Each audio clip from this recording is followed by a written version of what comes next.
All of the big stories from the football in the 3 o'clock kickoffs. We will keep you right up to date with all of the interviews that we get, and we will bring them to you at half-time at St James's Park. The most eagerly anticipated fixture of the opening weekend. Newcastle versus Aston Villa. Full commentary on 5 Live with Pat Nevin and correspondent John Murray. Thank you very much, Steve, and welcome everyone inside St James's Park as the players take a knee before the start of a new Premier League season here at the famous old ground on Tyneside.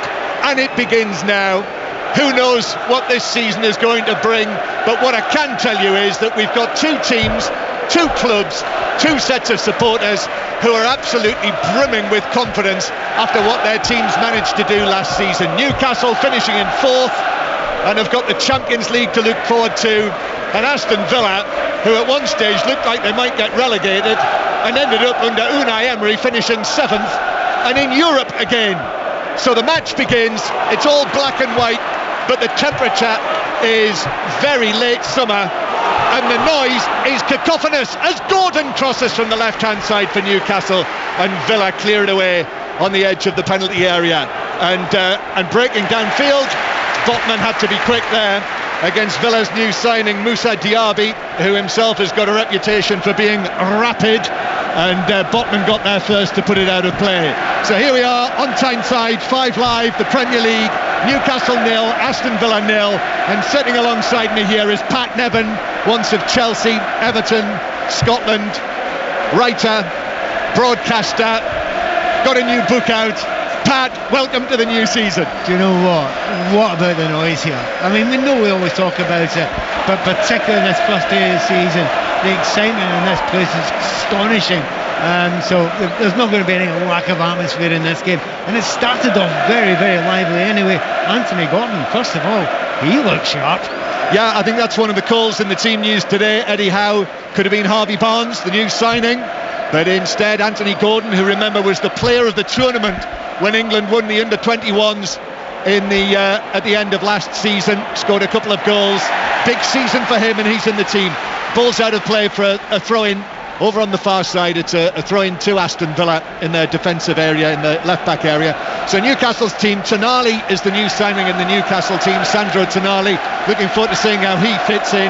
But other than that, very familiar. Pope, Trippier, Cher, Botman, Byrne, Bruno Guimaraes with Tonali and Joe Linton, and then Almiron, Isak and Gordon. So Callum Wilson, top scorer for Newcastle, 18 goals last season, is only a substitute. That's a talking point. Livramento as well as Barnes, the other 2 summer arrivals, are substitutes for Newcastle. And just the one new signing in the Villa team, I've mentioned him already, Moussa Diaby, here on the right-hand side. The rest of the team, Martinez, Cash, Konza, Mings and Digne, Louise and Camara, Diaby, Bailey, McGinn and Ollie Watkins. So Pau Torres and Tielemans, the other 2 Villa arrivals, are also named as substitutes. Here's Tyrone Mings at the back. Villa in their first choice colours, the claret and blue. That's brilliant from Guimaraes.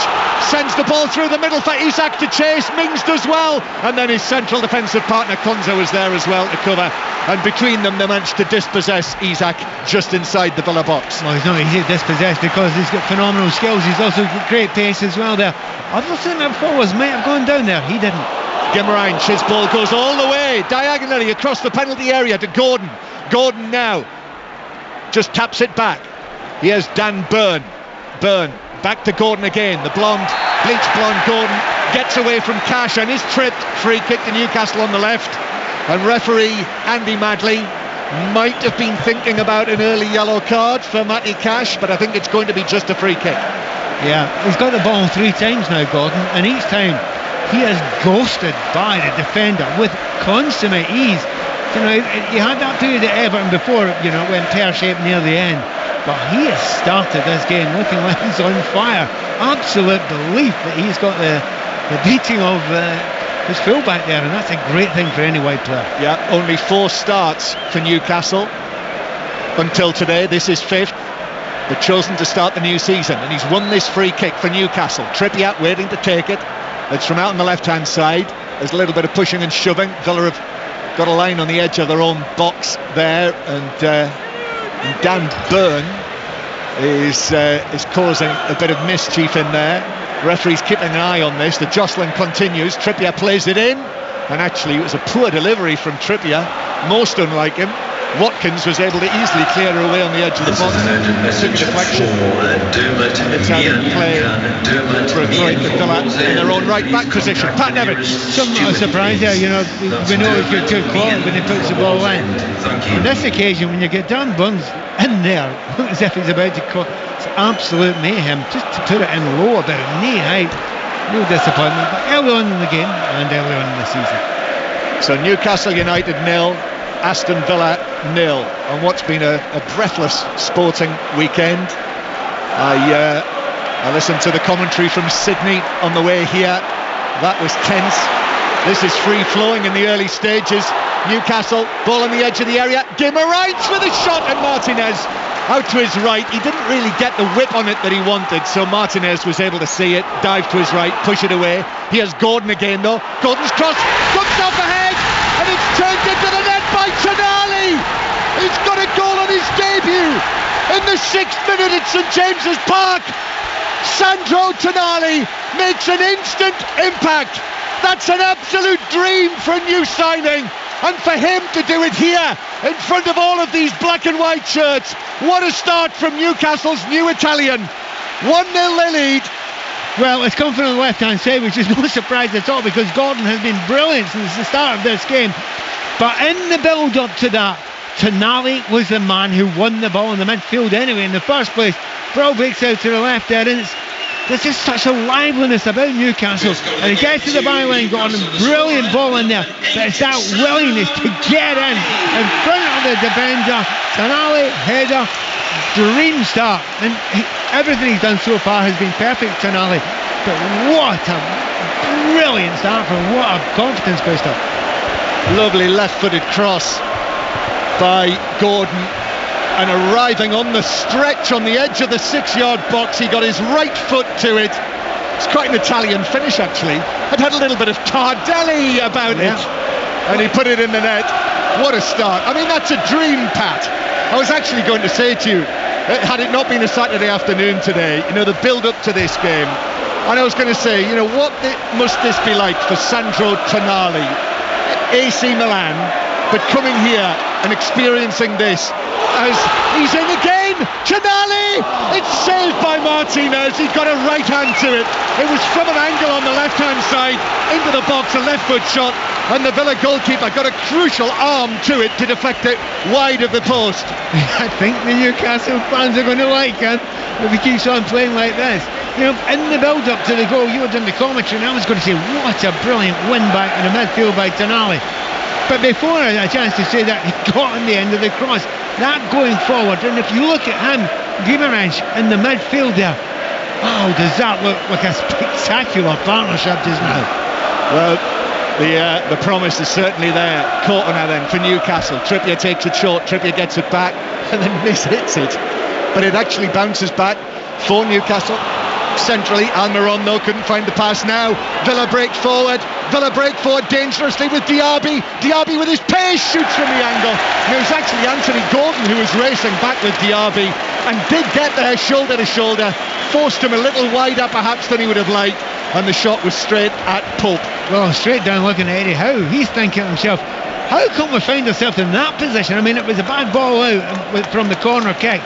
But to be leaving one player back, being Anthony Gordon, I don't think he was set to be there in the first place. So a bit of disorganisation. They're lucky to get away with that. But what about Gordon's place there? He stayed with Diaby. Cash has fouled Gordon again. This is deep inside Newcastle territory though. It's a free kick, but referee Madley, I'm sure, will be totting them up against Cash. Certainly Gordon and Tonali, well, they combined for the goal. They've immediately caught the eye. They absolutely have. You know, Gordon's been here a little while, but I don't think he completely settled into the player that you know he's capable of being last season. And he's put under a little bit of pressure, obviously, with Hartley Barnes there. He's reacted well. Here's Watkins, Villa's top scorer of last season. But he's dispossessed by Almiron, who is back there. Here is Tonali again, lovely touch under pressure, halfway inside his own half. And then it's back with Trippier. Newcastle to play it trying to play it away from the back, and Trippier wins a throw-in off Douglas Luiz. So Newcastle United 1, Aston Villa 0, Pat. He's got such a lovely arrogance about him, Tonali, hasn't he? He's not somebody who's come in here looking nervous in any way whatsoever. Just the way he carries himself. His deportment on the field is brilliant. Real belief in himself, real belief in his ability. But then, I suppose you would have that if you scored this early. But really, he looks at one with this place.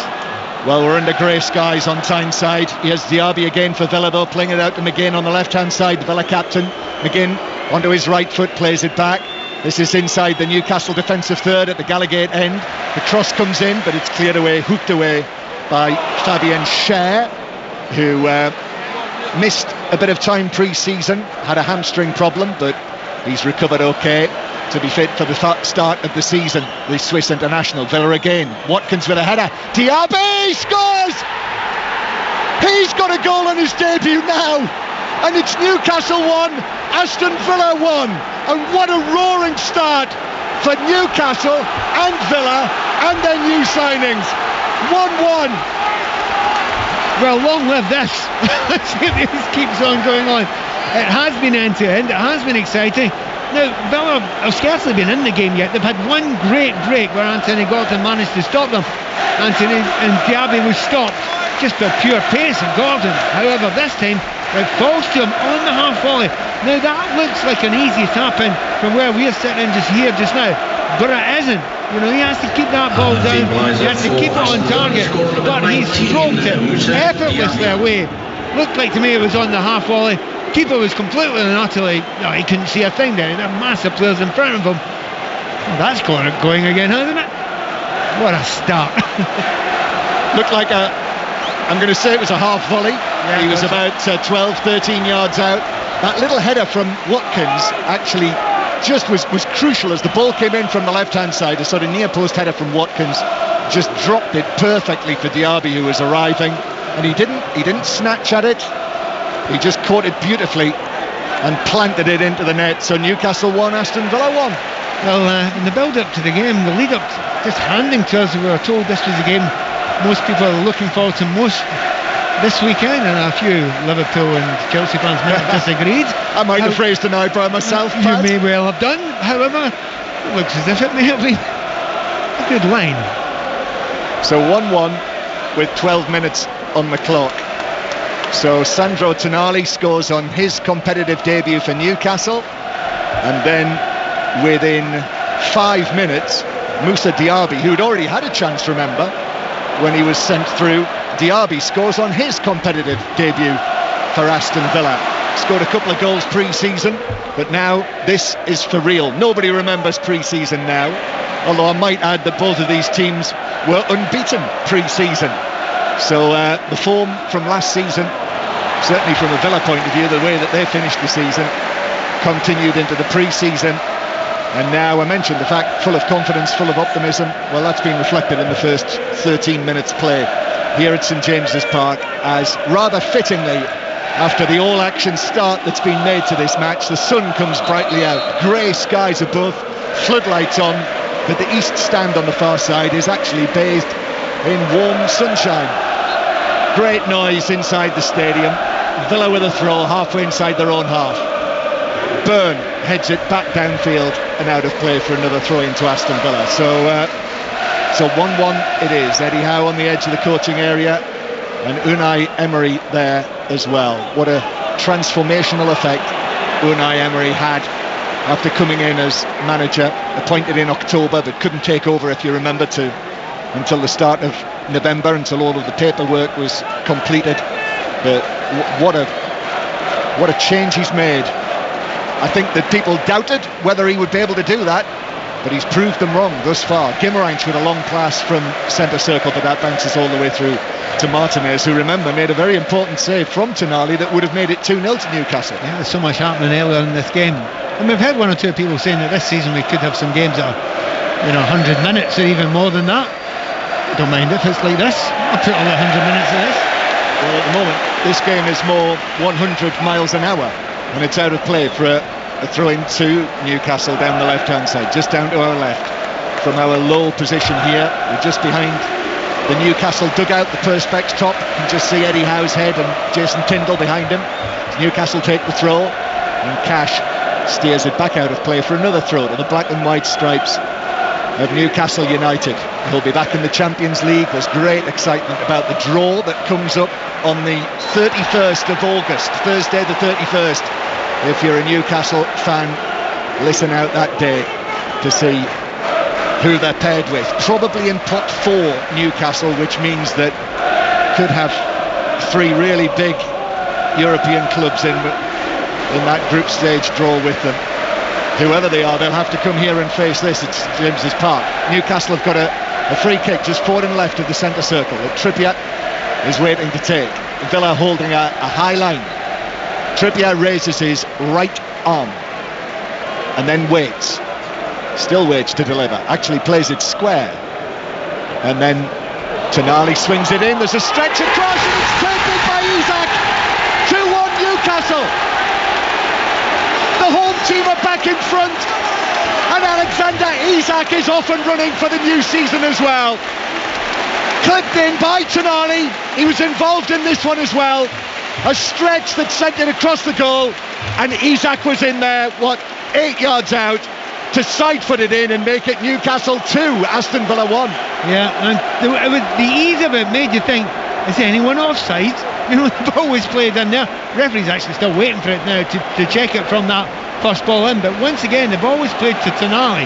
He didn't put the ball in right away, and his delivery was perfect. They are checking the VAR as we speak right now about that first cross in. I mean, I'm certainly looking at the Villa players. They're convinced that was offside, and that first cross in. The referee hasn't moved back. No one's lining up as if the goal has been scored. The flag never went up, John. At no point did the flag go up, so the assistant referee didn't think so. But once again, chances being created all over the place.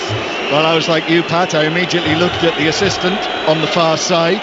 Well, the first phase, they're not looking at again anymore, by the looks of things.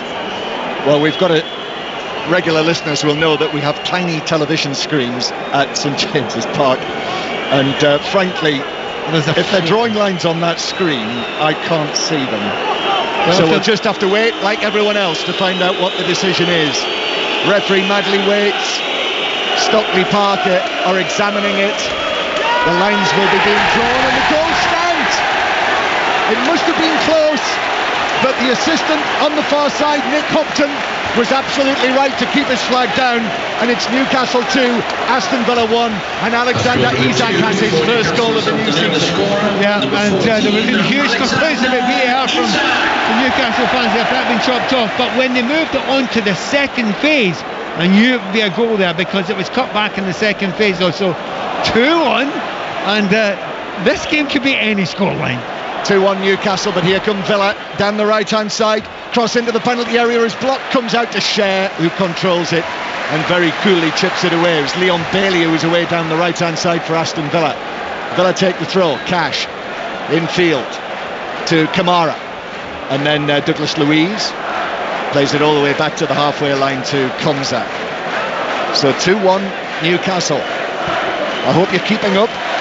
If you're at home, if you're in the car on the way back from one of the afternoon matches or whatever you've been doing on a Saturday afternoon, we'll round everything up for you, by the way, at half-time and have more interviews from this afternoon's games. We've already heard live from Roy Hodgson on 5 Live, heard from Mikel Arteta, heard from James Milner, and we'll have more of the afternoon's major players. I'm also conscious of the fact as well that England and Wales are playing at Twickenham in the Rugby Union in a World Cup warm-up match.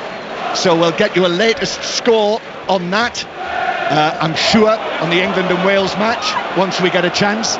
And Martinez comes out of his penalty area and heads it forward towards the halfway line. Then the ball is lifted forward by Botman, but Martinez is out of his penalty area again. And now Bailey is challenged by Joe Linton, who tackles it out of play and gets a pat on his back from Dan Burn, lets out a huge bellow of delight that he put in that tackle. Gordon was there to congratulate him as well. You know, it's hard for Joe Linton just now, and a number of other players here that are good players, that are, you know, effective players. Joe Linton has had very little effect in this game. I think it's one of his first touches that he's made a good tackle. That's why he's enjoying it because the game has been so fast that one or two players have been left out. Almiron, you've hardly mentioned them so far, but they're all capable of having an effect in this game, as is the likes of John McGinn for Aston Villa, who, again, maybe only mentioned him once, but he's a very important player, as you know, for Villa.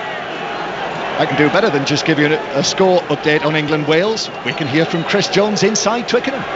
18 minutes gone, John. England 3, Wales 0. Some enterprising stuff from England in this opening quarter, but just the one Owen Farrell penalty to show for all their possession and territory. Turning pressure into points, or lack of it, a familiar tale so far in this August for England. Now Wales are deep in English territory, although England have the defensive scrum. Almost 20 minutes gone. England 3, Wales 0. We're looking forward, by the way, to bringing you comprehensive coverage, commentary coverage, 5 Live and Sport Extra of the World Cup, which begins, well, it must be in 4 weeks' time now, fast approaching. The 100 as well, the latest match in the 100, you'll be able to hear on Sports Extra this evening. Watch it on television.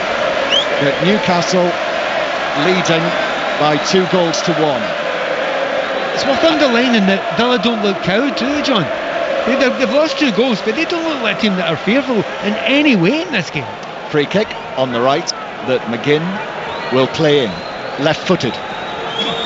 So McGinn waiting just down in front of us here to our right with his left foot. McGinn plays it in towards the penalty spot, aiming for Mings. It was headed away by Byrne. Now Douglas Luiz takes it up 30 yards out. Ball's played across by Konza, slightly awkwardly. Digne, left-footed ball in right across the penalty area, which is kept in, or is it kept in? No, it's not kept in by Bailey on the dead ball line, so it is a goal kick. I must say, Pat, I would love to know who it was from the free kick that led to the Newcastle goal. So Tonali played it in. I think it was Dan Byrne on the stretch who volleyed it back across for Isak to turn in. I know why you think it was him, because the long legs stretched out, didn't it? He had to do a lot to get to it, and it was crossed back with the left foot there. But you're right, it was a cut back. You had to be calm about it. You had to make sure he caught it on the volley and put it back into the danger area, which he did perfectly. And he's again a player who's had limited involvement in the game, but his involvement has been incredibly important, arguably the most important part so far. Yeah, I think it was Byrne. I'm 90% Byrne, 10% Botman, but I'm fairly confident. We'll find out at half time. Newcastle 2, Aston Villa 1. So already 3 goals here at St James's Park to begin the new Premier League season, and the promise of more. Bruno Guimaraes is dragged back, pulled back by camera, and someone up in the stand to our right making it clear that he feels that referee Madley should have produced a yellow card by now, but he hasn't. It's just a free kick. Checks on the well-being of Bruno Guimaraes. Wasn't much in that, just sort of tugged back on his shoulder. But Newcastle were breaking away. It was actually the way he fell. Guimaraes fell on his shoulder there, and I think he got a little bit afraid of himself. But it does look a very powerful midfield now. We know Guimaraes has got real power. Tonali looks as physical as any place. A bit of the Antonio Contes as well, possibly there from back in his day playing. And we know Joe Linton's a big, strong, powerful player as well. So capable players, good technical players, all wanting to attack from that area. So I do suspect these Newcastle fans are going to enjoy watching that midfield this season. Well, I know Tonali is AC Milan through and through. He's a Milan fan, big fan of Andrea Pirlo, and I think he definitely has a touch of the physical of Pirlo. Oh, Isak's done well here. He's won the ball back on the right-hand side, angles it back to Almiron on the edge of the area, who couldn't control it. Actually, Douglas Luiz did well, came in, won the ball back. Now it's played forward. Bailey through to Diaby. Diaby approaching the penalty area, slipped through across. Watkins under pressure, turns the shot wide. Cher did well there against Watkins, and as a result, Watkins couldn't get a clean shot in and sent the ball rolling past the foot of the post. Goal kick. It was good defending though, but I mean, look at when you've got strikers working together, and they are almost working like a two up front. Diaby alongside Watkins. Now he's playing almost one off him, slightly off him, Diaby, but they're looking for each other, they're understanding each other. Both of them are very quick, look like natural goal scorers, but sometimes they don't always work together, natural scorers. They are linking up very, very well indeed, and that's one of the reasons why there's real belief from these Aston Villa players and indeed their fans in the stands watching that. And it's a tough one for Newcastle. They've defended well, but they've had to defend well. Well, the Villa player who Isak beat on the far side has stayed down, so we've got a stoppage in play here, and the players have come across. I'm not surprised to have swigs from the water bottles, and the two managers, Eddie Howe and Unai Emery, are down there with one or two pieces of information. At half-time we're going to hear from, amongst others, Sean Dyche, Marco Silva and Tom Lockyer of Luton, who is I'm sure, well, if you haven't been reading about him this week, it's quite a story that. Remember how he collapsed in the playoff final? Tom Lockyer, real concern about him, and obviously played today in the Premier League for Luton Town, who did, in our earlier commentary, lose by 4-1. Everton, Sean Dyche's Everton, lost 1-0 at home to Fulham. Finished Sheffield United 0, Crystal Palace 1, Bournemouth 1, West Ham 1, and earlier Arsenal won by 2-1 against Nottingham Forest. Still, this stoppage in play continues on the far side, and the medical people are on there, and there is a little bit of concern here for Tyrone Mings, who's the Villa player who is down, who really found his feet again last season, got himself back into the England squad in that latter part of the season, and let's hope that there's not a problem here for Tyrone Mings, who's still lying on his back. It's a problem with his right leg, so Mings continues to receive treatment. So while he does, let's get another update from Chris Jones at Twickenham. 25 minutes gone. England 3, Wales 0. A bright start by England. Henry Arundel not far away from Owen Farrell grubber. Farrell soon kicked England into the lead, but maintaining pressure, turning into points and keeping hold of the ball continues to be an issue for England, and Wales are just growing in stature as they attack around the halfway. And as I say that, it's knocked on by Wales as both sides make handling errors perhaps typical of World Cup warm-up matches. 3-0, 15 minutes to go to half-time. Tyrone Mings still receiving treatment, and I'm afraid to say that the stretcher is being carried out there as well, and I think Villa might have to make a change here. I'm just imagining, Pat, that he must have twisted, because Isak came in, Mings twisted, went down. Yeah, I think he's not moved his right leg at all. Since he's been down, he's just kept his right leg absolutely static the entire time, so simply some damage done. And now the first thing we usually think in those situations is knee damage, ACLs, that sort of thing. Let's not hope so. That's not the case for Mings, but I suppose what you have to understand in the Premier League is you need strength and depth, and of course the man who's going to come on for him, you can tell us more about him, John. Yeah, Pau Torres is coming on. Actually takes me back to the early last season. Do you remember when Steven Gerrard lost Diego Carlos with a really nasty injury? Central defender, was out most of the season. But let's hope for much better than that for Tyrone Mings. But Pau Torres, yes, is coming on. I think many expected him to be in the starting lineup. Great reputation, this Spanish defender, signed from Unai Emery's former club Villarreal for just over £30 million. And this will be his competitive debut for his new club. Tall, dark-haired, central defender, so he will slot straight in there. At times pre-season, Villa have played with 3 central defenders, but Unai Emery going with the defence that ended last season to start this season. So Digne at left back and Pau Torres on the bench. But they're taking great care with the England defender Tyrone Mings. This is right away over on the far side, where the east stand is close to the Leazes end, and the medical people are lifting him very carefully onto the stretcher down there. So we'll have a substantial stoppage as well. We've played 28 minutes, but under the new regulations, all of this, of course, will be added on at the end of the first half. There's a real understanding, John, from the Newcastle players as well. When the ball went out, they were trying to get all the medical staff on as well, because you kind of know when a player just goes down in a certain way and then doesn't move. You know, as I've often said before, players who are really injured don't roll about.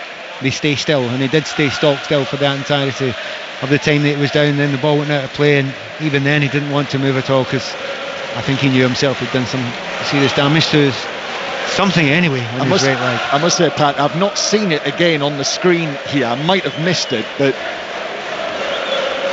that's never a good sign when it's not being shown again on the screens in the ground. And Tyrone Mings now is on the stretcher, and you can hear the applause. The Villa fans way up in at the Leazes end, they're all applauding. So many applauding around the ground as well. No one wants to see this sight. First game of the season. As I say, so much optimism, so much hope. What Villa might be able to do this season, and this does not look like a minor injury to Tyrone Mings. Yeah, absolutely doesn't. You can hope. And sometimes they are, but when the player stays down, doesn't move, there is definite damage there, and he's holding his head really in his hands. And I think at this point in time, yes, there'll be pain, but they'll also be thinking all the work, all the effort, all the excitement, the build up to the season is coming right in front of us, John. Yeah, they're carrying the stretcher directly towards us. We can see Tyrone Mings with his hands up across his face. His right leg is in a yellow brace, and both of his hands covering his face as he's turned round and led down the steps and to get the medical treatment that he needs. He's a great guy. I've spoken to him on quite a number of occasions with England and with Aston Villa as well. As I say, got back into the England team at the end of last season, into the England squad, and that's a really bad sight. Yeah, huge character, huge personality, strong character as well. Says what he believes in. He's so brave that he won't hang back when he needs to speak out as well, and he's a big part of that Aston Villa, I was going to say team, but the entire club. So as a result, number 14, Pau Torres, is on to make his debut, playing as the left-sided central defender, the Spanish international, his first taste of the Premier League in England. Newcastle United 2, Aston Villa 1. This is 5 Live. Listen as well via BBC Sounds. This, the start of a new Premier League season. Digne, by the way, must be yellow. Got to be the new yellow there. Kicked the ball away. Yeah. Digne should have known better. It wasn't exactly, you're right, it's nearly a kick the ball away. He just stopped the player from picking it up and playing it. So just a little touch, stopped the player. That's the new rules. He got to get used to it. We all know what they are. Well, he can't say he hasn't been warned. I've had a session this week with the Premier League people who have told us that all of the players, managers, everyone at all of the clubs have been told.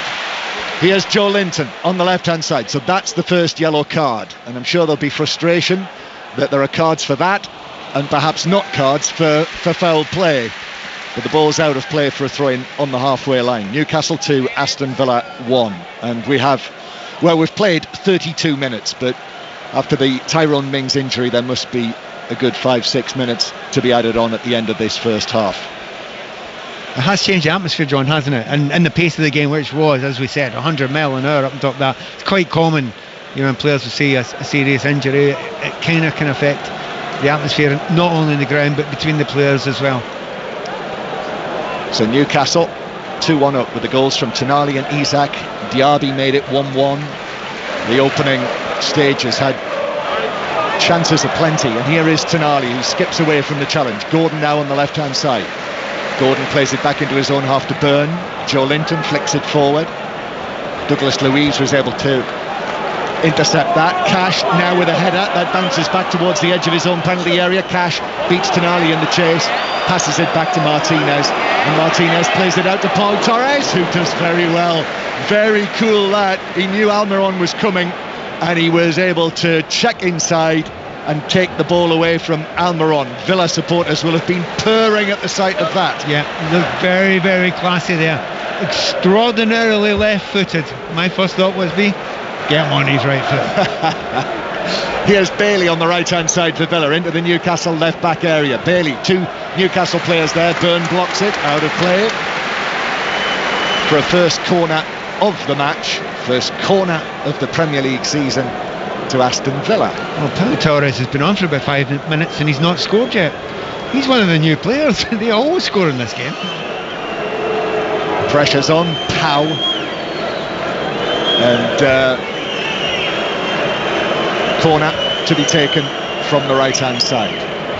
Luca Digne comes across, has to collect the ball himself. from in front of the Gallagate end.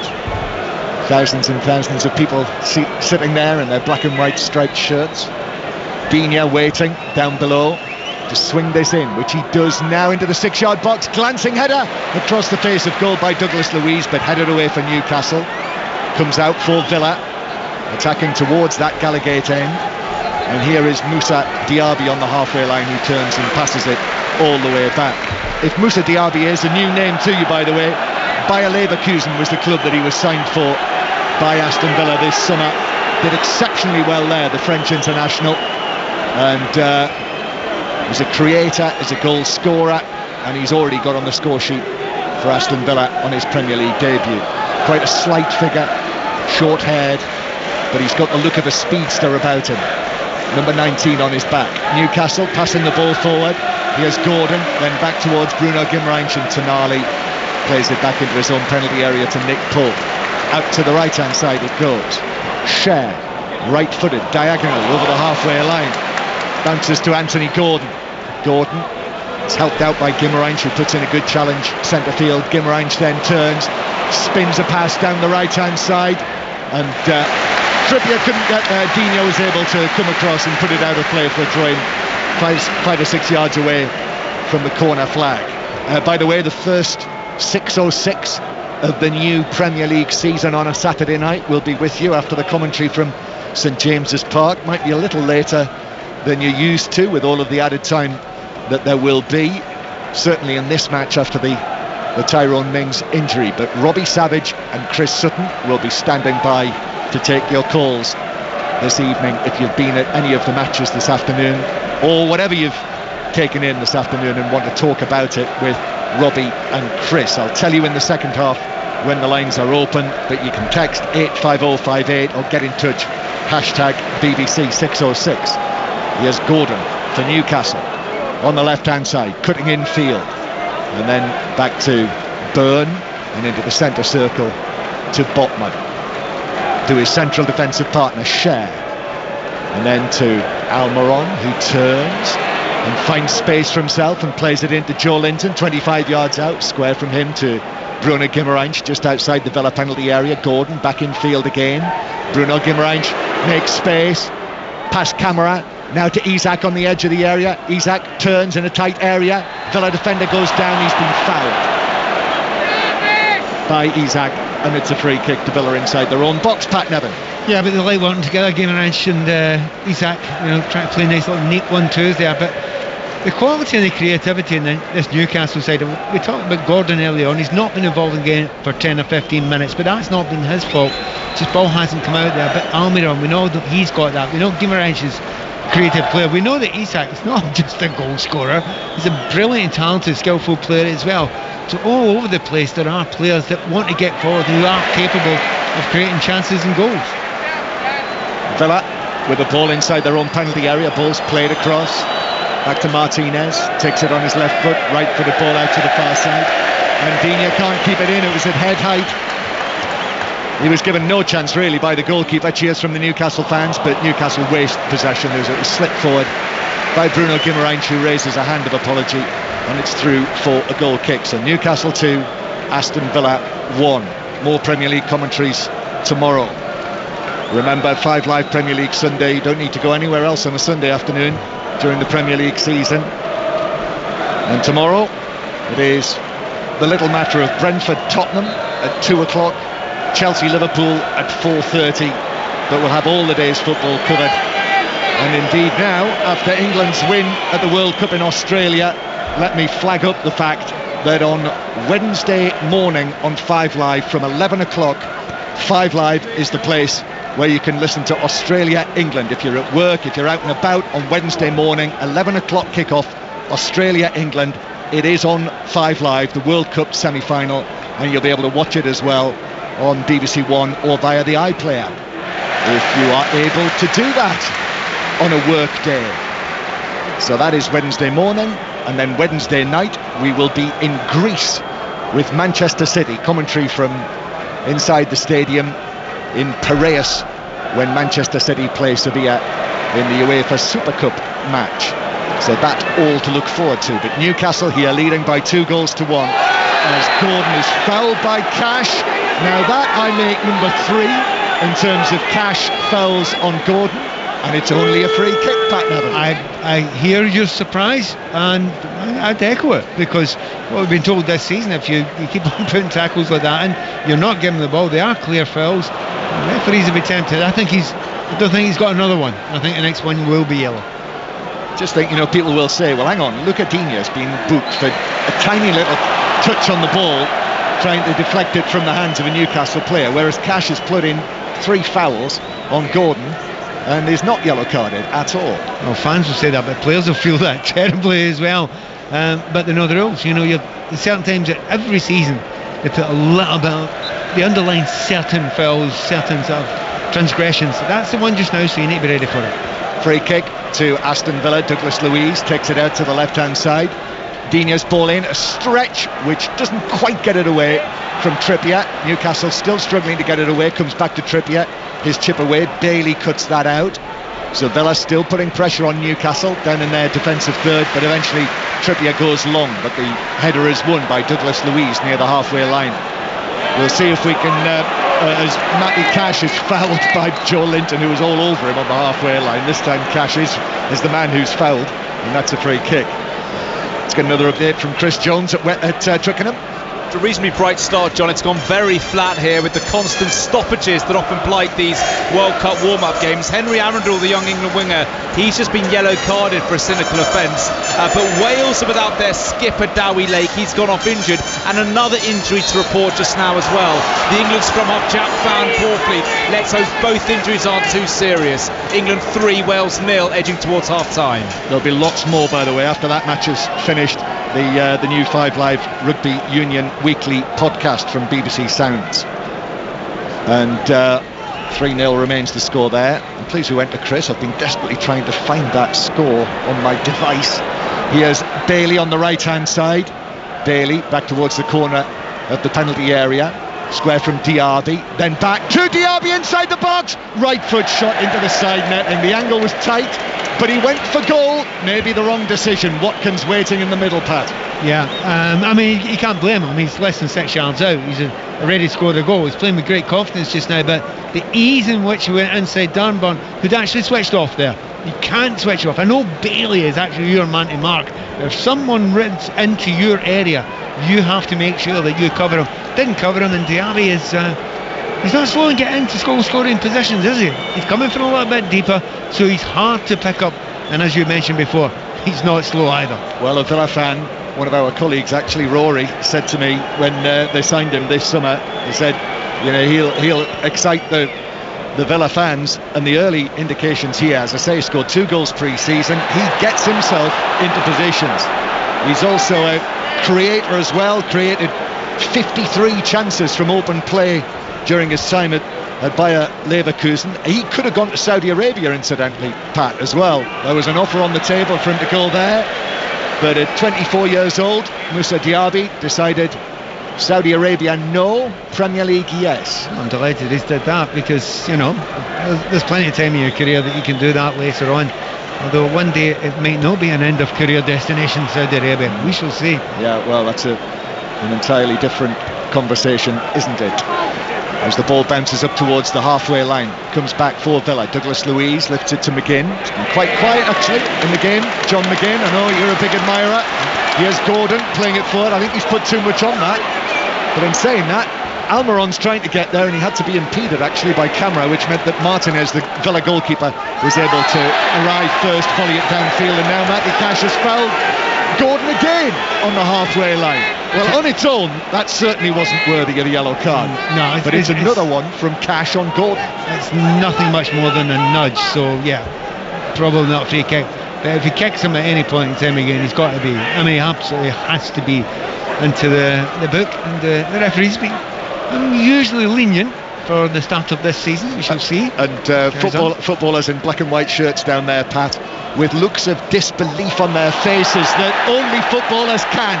As the ball is played forward for Newcastle, down the right hand side, Almiron Well, he's suggesting the final touch was off Digne as it bounced away through for a goal kick, but that's been given as he wanted a corner. It's been given as a goal kick. Yeah. He's also arguing, absolute suggestion that it was maybe brought down. I don't think there was much in that at all. There, tough one for the referee to call. The assistant referee there did nothing. Just let him make the call himself. He's already made one great call, Pat. He has. We'll give him that. a break. Great call for the offside that was proved to be correct by VAR. It's clearly a tight one. Newcastle leading 2-1. Newcastle led 1-0 through Tonali. Diaby made it 1-1. Villa coming forward again inside the penalty area. Douglas Luiz goes down sprawling in the box under the challenge. Referee says that was a clean challenge, and Bruno Guimaraes brings it away. Only now Douglas Luiz getting back to his feet, and then Newcastle win a free kick for a challenge by Digne on Isak, 20 yards inside their own half. It's got a little bit more bittage just now. I mean, certainly since the injury, it's got a little bit more bitty. Couple of free kicks. However, we have got not surprising number. 10 minutes. You heard it there. That's how things are going to be. Wherever they can, just in case you haven't picked up on this, the advice this season to the officials is, and this comes from IFAB, who set the laws of the game, so it's something that the Premier League have had to do. You know, they can't say we might do it. That's come right from the top, from the lawmaker. So that is why this is happening, and all possible time is being added on. So it is 10 minutes at the end of the first half, but most of that was for that nasty looking injury to Tyrone Mings. Let's hope it's not anywhere near as bad as it looked for the former Villa captain, as Bruno Guimaraes, centre field, plays the ball back to Cher. Now over the halfway line to Trippier, to the right hand side to the Paraguayan Almiron, then back in field towards the silky Italian Tonali, and then back to the halfway line for Newcastle as they start again. So we've played almost 2 minutes of added time at the end of the first half. Gordon playing the ball in, Joe Linton, then back to Dan Burn, and Newcastle keeping possession now. I just do not think it's had the same intensity. I mean, it's certainly had its moments since the Tyrone Mings injury, but it definitely affected play, Pat, as you suggested. Yes, it has, definitely. Here's Gordon on the left-hand side. Gordon up against Bailey, plays it infield as the challenge comes in. Referee plays the advantage. Almiron just outside the box, turns with his left foot, gives it to Trippier. Gordon lost a boot in that, I think. But play continues on the right-hand side, slipped into the box. It might run all the way to the edge of the area. Villa struggling to clear, and Konsa in the end just has to rather desperately howk it up in the air. Ball still around the edge of the penalty area. It's chipped across from the right-hand side, but Trippier got underneath it, sliced it, and it was an easy catch for the Argentine World Cup winning goalkeeper Martinez. Do you know what? Tonali is everywhere, isn't he? More often than not, the furthest forward player in that Newcastle side. If the ball is played wide, he gets into that box time and time again. He was ahead of Isak there. He's very unlucky the ball didn't drop to him. Hence why I wasn't jumping on the back of the Pirlo suggestion. Not quite as far forward a player. Ball behind Gordon runs out of play for a throw-in near the halfway line. Just to go back to the point, you know, having played in San Siro, in that brilliant football stadium, I mean, what a lucky boy, having experienced all of that for the club that he supported. Now to come here, new country, but before the match, just to see what it was like, truly, for a match like this, a Premier League match inside St James's Park. I know he played pre-season, so he will have a bit of an idea. And then to score in the 6th minute of his Premier League debut in the way that he did. I mean, it's stuff of dreams, really, isn't it? It is. I mean, I was at the first leg of the Milan-Inter game in the San Siro in the semi-final of the Champions League, and that was one of the most incredible atmospheres. And he must have thought, I'm leaving all this behind. Well, he gets something not bad in return. And the news, of course, I don't know whether you heard, Pat, it sounds like San Siro's got a stay of execution. A stay of execution is the very phrase which I think football fans will warmly recommend. Here is McGinn. To the left-hand side to Digne. The Gallagher end, raising the volume again. With Villa in possession.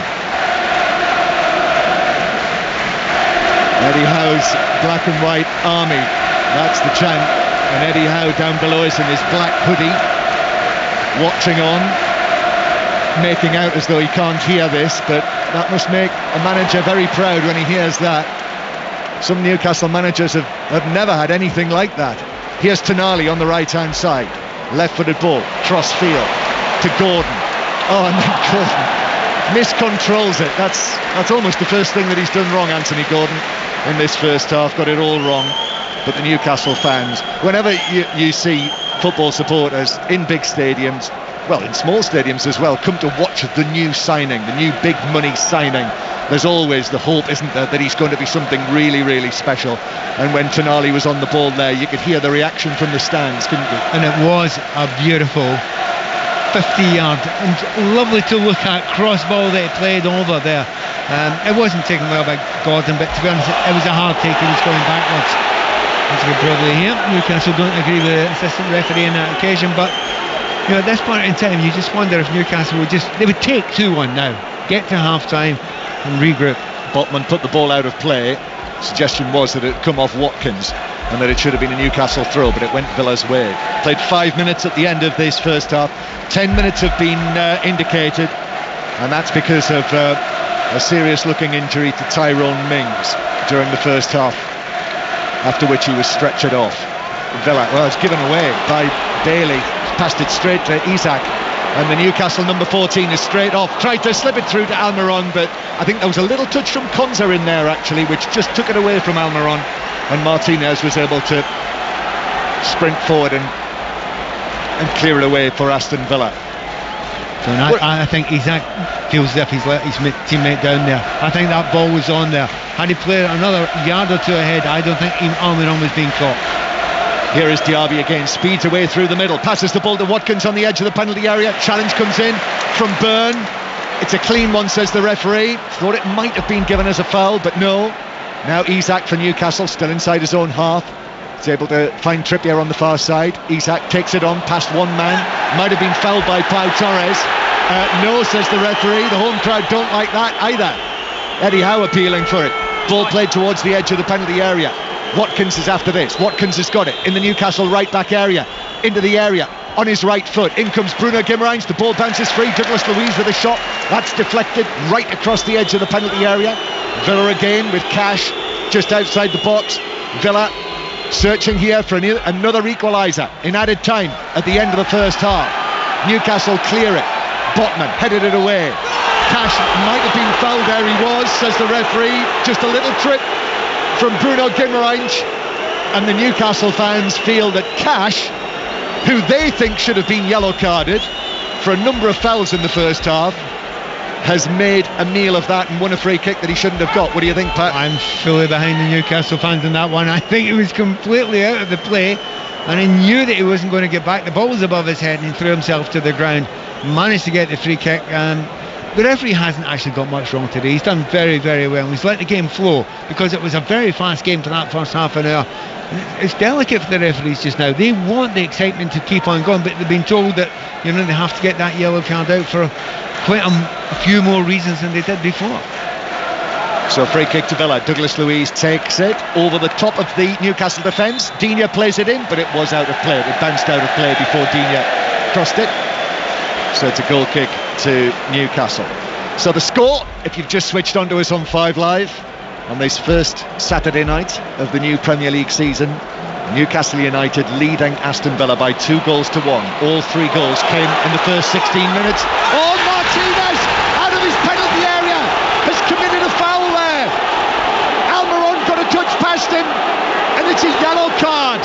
Now it was way out on the right wing. Martinez was way out of his penalty area. Almiron touched it round him. Martinez came out and tugged back Almiron, and referee Madley, the question was, should it have been a red card for that foul? But the referee has decided only yellow. That's a big call. It is a big call, and I can bet your bottom dollar they'll be checking that in match of the day tonight. I think Tonali's got a yellow card for complaining about it as well. But by the letter of the law, I think the referee's got it right. There were 2, maybe even 3 players back covering behind the goalkeeper. Yes, they were not goalkeepers. However, and the players will feel and the fans will feel that's against the spirit But the whole idea is, if you're taking out the play there and grab back in that situation, and there are 2 or 3 players between you and the ball in the goal, it's a yellow, not a red. And you reckon that Tonali was there were 3 Newcastle players there was plenty of defenders back there between the ball and the goal. Well, it'll be very difficult. We'll check that at half time as well. I've got more apps to open here than I know what to do with, so I think I'm just going to concentrate on the action. Free kick on the right hand side. Newcastle way into added time. This is the 10th minute of added time at the end of the first half. Trippier plays it in, back post header from Byrne, goes high over the top of the crossbar and bounces behind and boos, because Martinez is going to be touching the ball here again. Just to underline this, Martinez came well out of his penalty area into the full-back position almost. Well, actually beyond that. It was way out on the far side. Almiron touched it past him. He was took back. It was a foul. But the point you're making, Pat, was that even though that was the goalkeeper that committed that foul, there were defenders back inside the penalty area, and that's why it was only a yellow card, not a red. Yeah, by the letter of law, and I do underline that, by the letter of the footballing law, the referee's got it right. But morally, you don't feel that it's right, because the goalkeeper is the one who's basically rugby tackled your forward. And now Martinez, who as we know is one of football's great wind-up merchants, takes an absolute age to take the goal kick, so all of that will be added on as well. But the Newcastle fans feeling that having already got a yellow card, he is on thin ice if he's taking that amount of time to take a goal kick. Couldn't possibly show him a second yellow card, could he, for time wasting, as Gordon is tripped by Camera, and that's a free kick to Newcastle 10 yards inside their own half. And Andy Madley says only a free kick. No yellow card. Well, that's Camera. He's not had so many. I mean, had that free kick been made by Cash, that would have been a yellow card. But I mean, Gordon is very good at buying free kicks and leaving his legs in the way. That was not the case there. He was taken out of the play. He'd gone past Camera very, very easily there. And what Gordon needs to do is try and get the ball in the final third. He's getting it really too far back. The referees are wary of getting a yellow card out, that far back. If you do it in the final third, attacking the play, then you'll get a yellow card to the defender. Trippier takes the free kick forward, and finally the whistle goes for the end of the first half. I think you can tell that Newcastle United supporters are less than impressed with the performance of Andy Madley and his officials, so they will be booed off. You'll hear about that. But what's that, nearly 12 minutes of added time at the end of the first half. This is the new normal, Pat, but it was an eventful first half. It was. I mean, certainly the first half of the first half was superb. Newcastle players are also in the referee, which I suggest they should not do. No, even though the game is finished here for the first half, John. They've been told about this as well, that no more than 2 players should be going to the referee, and Kieran Trippier, as the captain, now he is allowed to, as the captain, he is the player who was sending away his teammates and speaking to Andy Madley himself. Yeah, so I mean, the real danger there of getting more yellow cards out. The referee's no choice. He has to do that. He knows what the new ruling is. But both captains actually just chatted to the referee on the way off there. Definitely a talking point, that end of the half there, the possibility of the argument for a sending off. I suspect by the letter of the law that it shouldn't have been the case. But the first part of that game there was breathless and brilliant and exciting. And don't be surprised if it starts the second half that way as well. I certainly hope it does, John. So the bare facts, Tonali and Isak scoring for Newcastle. Diaby on his debut for Aston Villa. That made it 1-1 for a time.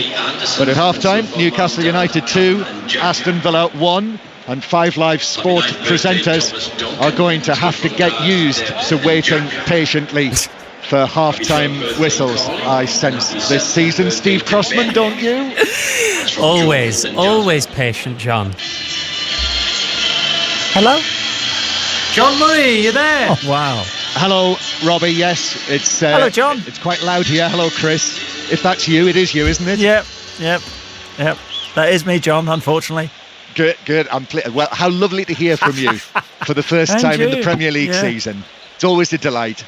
Likewise. It feels like the season is here now, having heard your lovely voices, and we'll hear much more of Robbie and Chris's lovely voices again later in the evening once we're done here There might be 20 minutes time added on at the end of this match, so be patient, everyone. Pat Nevins with me here, and it looks as though there's going to be another change at the start of the second half. Newcastle leading Aston Villa by 2-1, and Pat, there hasn't been a change yet, has there? Now Tielemans is going to come on, but who Tielemans is going to come on for, we're going to find out any second now. There we are, and it is Leon Bailey. Kind of harsh on Bailey. I thought he'd done quite well. Yeah, lively. I just wonder whether he feels that against Tonali and Guimaraes and Joe Linton that Douglas Luiz and Camara need a bit of help in there. Yeah, well, we did talk a lot about the fact that the power that Newcastle midfield has was probably winning the day in there. So yeah, a little bit more physicality in there now. So there we are. That's Aston Villa's second change after they had to make the substitution in the first half. We've not heard any more about Tyrone Mings, incidentally, but I'm sure he'll be getting the best of medical treatment. I have heard a little bit. He's not gone straight to hospital. He's still downstairs in the stadium. That's one fairly decent sign, and it was his right knee, absolutely specifically his right knee. But the fact that he's not been taken straight to hospital is one little hope. So we treat that as a fairly positive. One positive. Yeah. Well, let's hope that is the case. Tyrone Mings stretched it off in the first half. So Yuri Tielemans is on, having been relegated with Leicester City last season. Yuri Tielemans, a free transfer from Leicester City, and now he is on to make his debut. So all three of the big summer signings for Aston Villa. Diaby started the match, scored a goal, and Pau Torres and Tielemans have both come on as substitutes. Second half underway. Change of shape as well for Aston Villa. They're playing a 4-2-3-1 now. McGinn's getting a little bit further forward. He was playing the left hand side, had no effect in the game in the first half. Much better from the right. Newcastle, as they started with Pope in goal, Trippier, Schär, Botman and Byrne, Tonali, Bruno Guimaraes and Joe Linton, and then Almiron, Isak and Gordon. Tonali and Isak, the Newcastle goal scorers, and Aston Villa now Martinez, Cash, Konza, Pau Torres and Digne, Camara and Luiz, Diaby, McGinn, Tielemans and Ollie Watkins, as Tonali is upended by Tielemans. That's his first contribution in a claret and blue Villa shirt, and no free kick. Good tackle, says referee Madley, who was booed off at half time. Ball on the right hand side with Diaby, who goes for the back heel, but back heels it straight into the path of Joe Linton.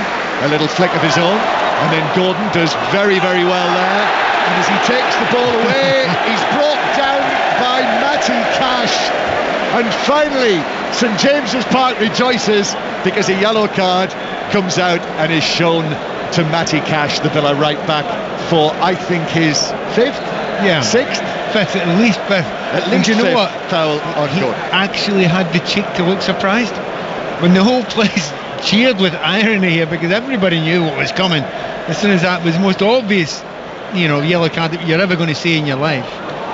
Newcastle coming forward. Digne might have fouled Bruno Guimaraes there, but referee Madley plays the advantage.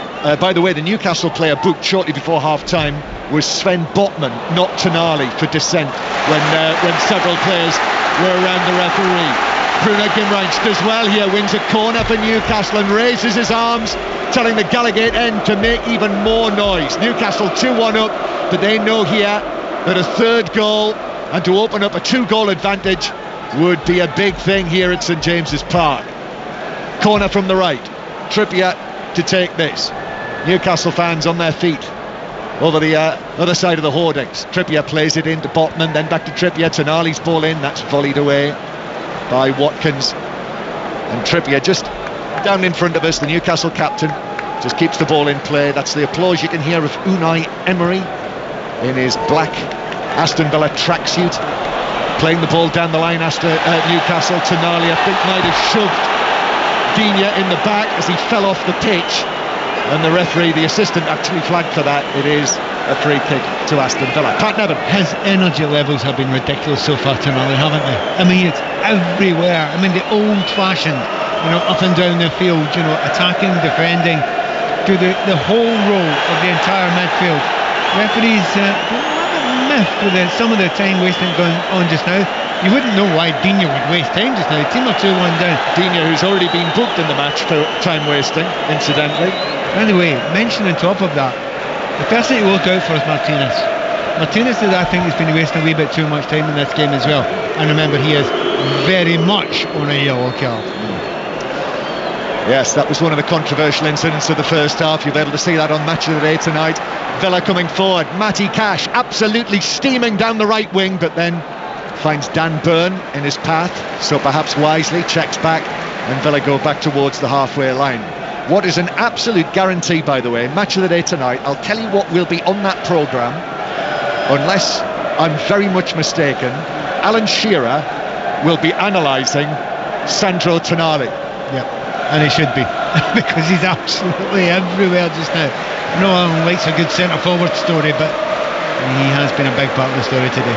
If that doesn't happen, Pat, my BBC Sport letter of resignation will be on your desk on Monday morning. Ball is played away for Newcastle by Trippier. Now, over the halfway line with Almiron, who plays the ball behind Isak. Isak square to Gordon.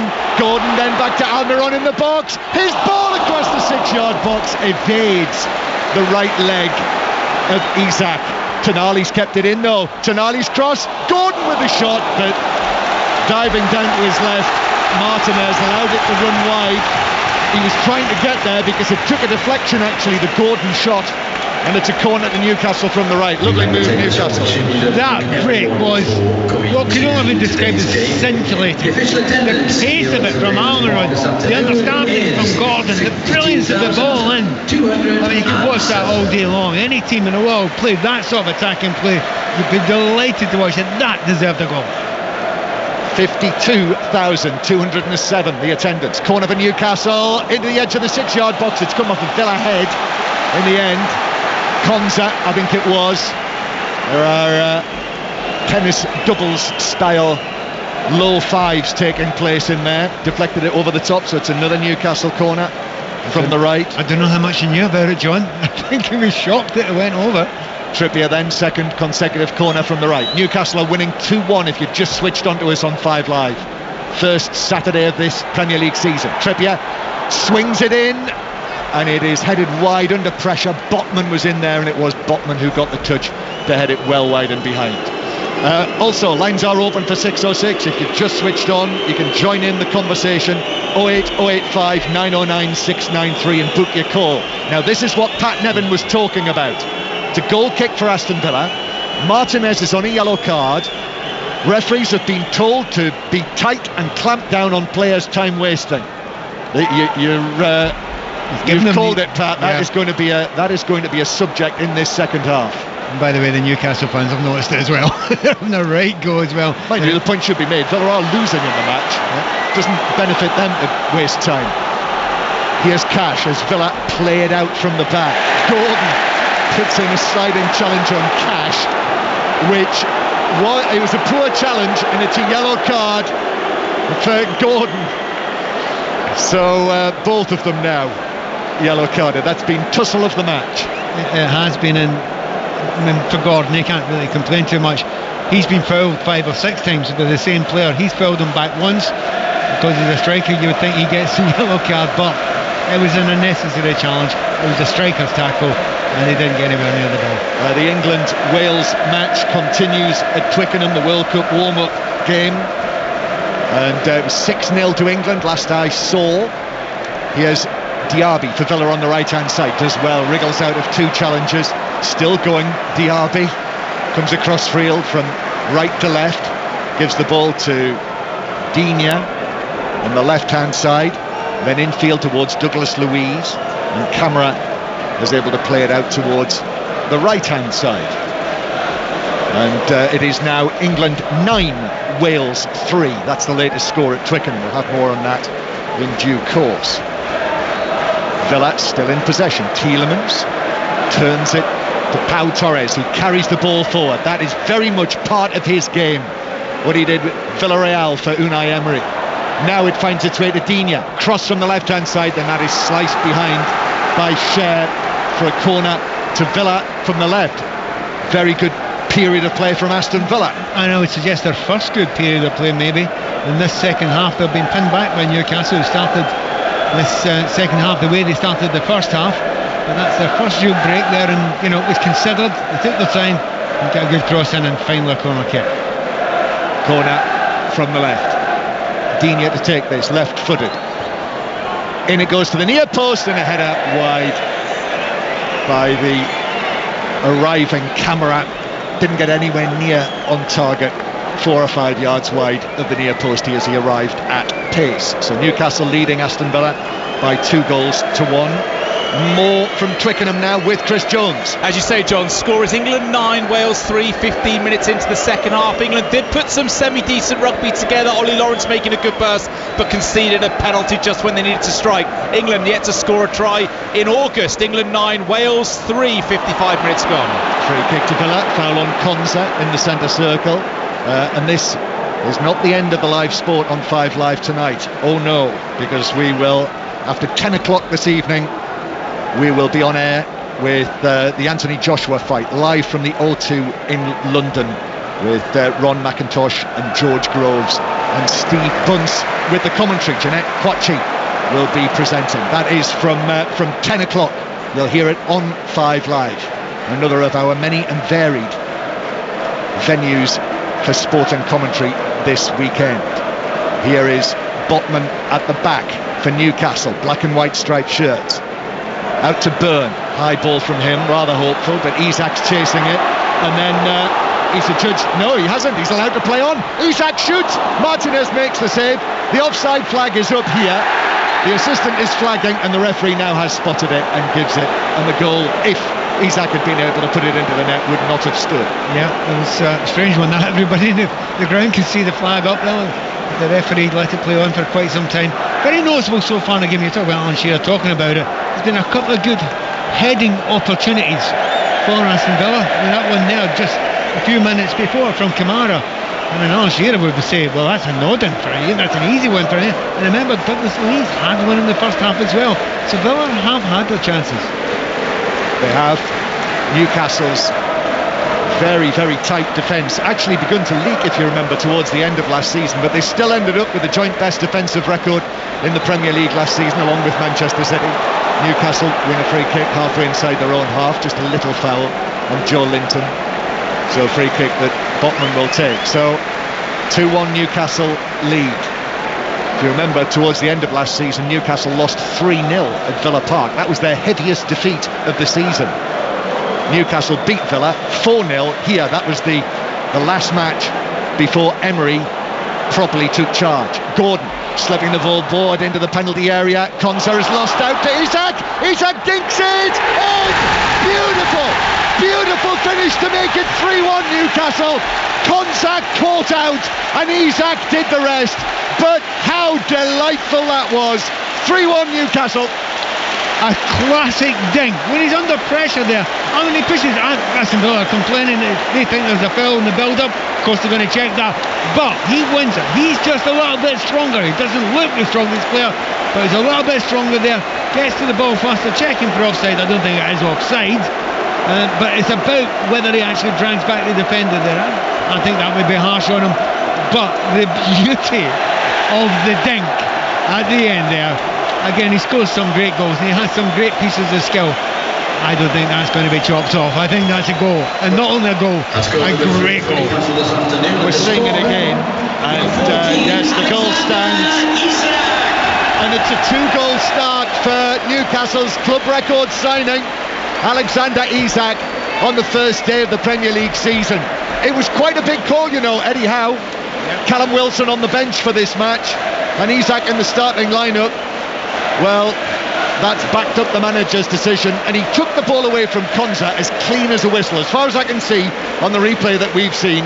I would agree with that, and I think Konza, he lost control of the ball behind him, and because his willingness to chase everything, you think about it, Isak has not had a lot of the ball this afternoon or this evening, but he's chased everything, he hasn't stopped, he's run himself into the ground, just hoping, like a good centre forward, that moment will arrive, or those moments, and they have. So confirmation, Newcastle United 3, Aston Villa 1, and now Villa have to respond. 2 goals behind. The third goal, as Douglas Luiz tries a shot from distance, but that's blocked inside the penalty area. Bounces back for Newcastle on the edge of their own box. And with this scoreline, well, it will be a winning start for Newcastle on what could be quite a season for them again. Almiron playing it through to Isak, who's in for his hat-trick. Right foot finish, straight into the goalkeeper. Might have been offside. Flag stayed down, but he wasn't able to convert in any case. They cannot stop the pace. I mean, Almiron's pace is scary there for any defender, and he's just leaving danger for dead time and time again. Isak again making all the running, got himself into a good position. I suspect he was just onside, he was right in front of us, but there wasn't a great deal in it. And the way they're playing just now, and you start looking at the bench if you're a Villa fan and think, okay, what can we do to change it? Well, they can't do as much as Newcastle United could do if they needed to make a change. So Newcastle leading Aston Villa by 3 goals to 1. Meanwhile, news comes in from Germany that Harry Kane has been named among Bayern Munich's substitutes for the German Super Cup match against RB Leipzig, which is being played in the Allianz Arena in Bayern Munich's home ground. So on the bench, and if I know anything about Harry Kane, even though he was up to the middle of last night, I believe, completing his medical and all of the various paperwork, he'll be on that field before the end of that match. I thought you were going to say he's going to score. And I wouldn't have argued with that either, because the capabilities he has as a player and what he's done in his career, if he come on late in a match there for 25 minutes, you would not bet against him, starting his career gloriously. So Harry Kane is named as a substitute by Thomas Tuchel for the German Super Cup match in Munich this evening.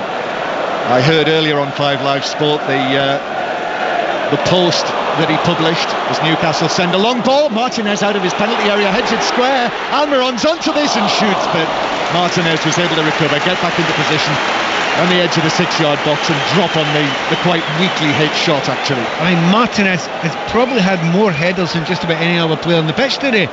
He keeps on coming out because they play such a high line. But Newcastle are just about getting through time and again, and indeed once did get through and he got booked and almost sent off.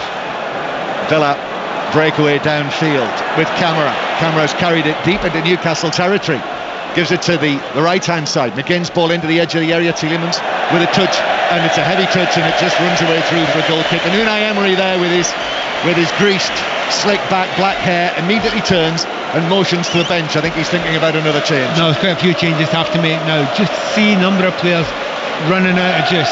Isak, I mean, he's very, very tired just now. And you've got a real quality centre forward on the bench that you can bring on. So that must be a temptation. You can see Tonali, he's actually stretching his hamstring a little bit there, making sure he's okay. You look through a variety of players on there, but the man who needs to make the big changes is that man Unai Emery, because 2 goals down, they've got to get something quite soon if they're going to get anything out of this game. 3-1 Newcastle lead. BBC 5 Live, BBC Sounds as well. You can find 5 Live there. And remember that you can always go back and listen to the commentaries again. If you go to 5 Live, the schedule, you'll find the commentary programme. You might want to go back and have a listen again to the England win in the World Cup quarter-final, which was a really tense affair, live from our team in Sydney at lunchtime today. Well, Diego Carlos is going to come on for Aston Villa. Aston Villa coming on for number 7, John McGinn, Carlos, and replacing him number 3, coming on for John McGinn, yes. who, as I mentioned, also, actually, we're looking for Brian the Villa captain, he's been quiet. Yeah, the game's passed him by today. I think he was played almost wide left in a 4-4-2 in the first half. Not really suitable for him. I know he wears number 7, but he's not a winger. He's a player who wants to play one off the front if he possibly can. He moved him a little bit in the second half, but he's not been able to play in the most central position, and it absolutely hasn't suited him. So Diego Carlos is on. Villa did play with 3 central defenders pre-season at times. Watkins does really well into the area, shoots it, saved by Pope, and then the follow-up is blazed wide. Arriving at pace was Cash, actually, the right back, and he was stretching. He was arriving too quickly, it would seem, and he landed the ball into the Leazes stand. Well, first of all, it's an open goal. Yes, it's coming to him at some pace there, but he'll know that it's a phenomenal chance. But you have to always remember, he's probably around 70 yards there, full pace, and he's the ball has come to him at full pace. It looks like a terrible miss, and he'll be disappointed he didn't score. But that actually was quite hard to get that one in. But another very, very good chance for Aston Villa, and that'll give them some hope. So the score remains Newcastle 3, Aston Villa 1. Excellent play from Ollie Watkins in the build-up to that. Beat the defender onto his right foot. Pope made a good save actually, and then Cash shot wide. Diaby is challenged, tackled by Joe Linton. Went down, no free kick. Bruno Guimarães now with a sort of speckled blonde rinse at the moment, the Brazilian Bruno Guimarães, and passes the ball into Diña's chest and it bounces out of play on the halfway line. So Villa now with the three central defenders, Konsa on the right, Diego Carlos on the middle, and Pau Torres on the left of that that's back three. Yeah, it's giving them a chance to get Diaby to go up front alongside Watkins. Start the second half, it was more of kind of wide player attacking from midfield to get up to Watkins a wee bit later, but they've went back to a line-up now that gives them a chance to get two strikers up there and put a little bit of pressure on those centre-backs of Newcastle United. So on this grey Saturday evening on Tyneside, Newcastle leading Aston Villa by 3-1. Botman with the ball in front of his penalty area, turns to his left, gives it to Byrne. Bruno Guimarães now in possession, curls a low pass to Trippier on the right-hand side. By the way, Newcastle go back again. Very quickly, he's going to make two changes here, and they are precisely the changes I was thinking he should make. Eddie Howe, isn't how many times he does that. Well, I think Gordon's getting tired out there, and also Cash is running off him and also almost scored a goal. The minute that happens, you think, okay, have I got someone else that can go and do that job for me? Well, Harvey Barnes isn't a bad substitute, and I mentioned a few minutes ago that I thought Isak was running out of juice, so I'm sure he'll come off too.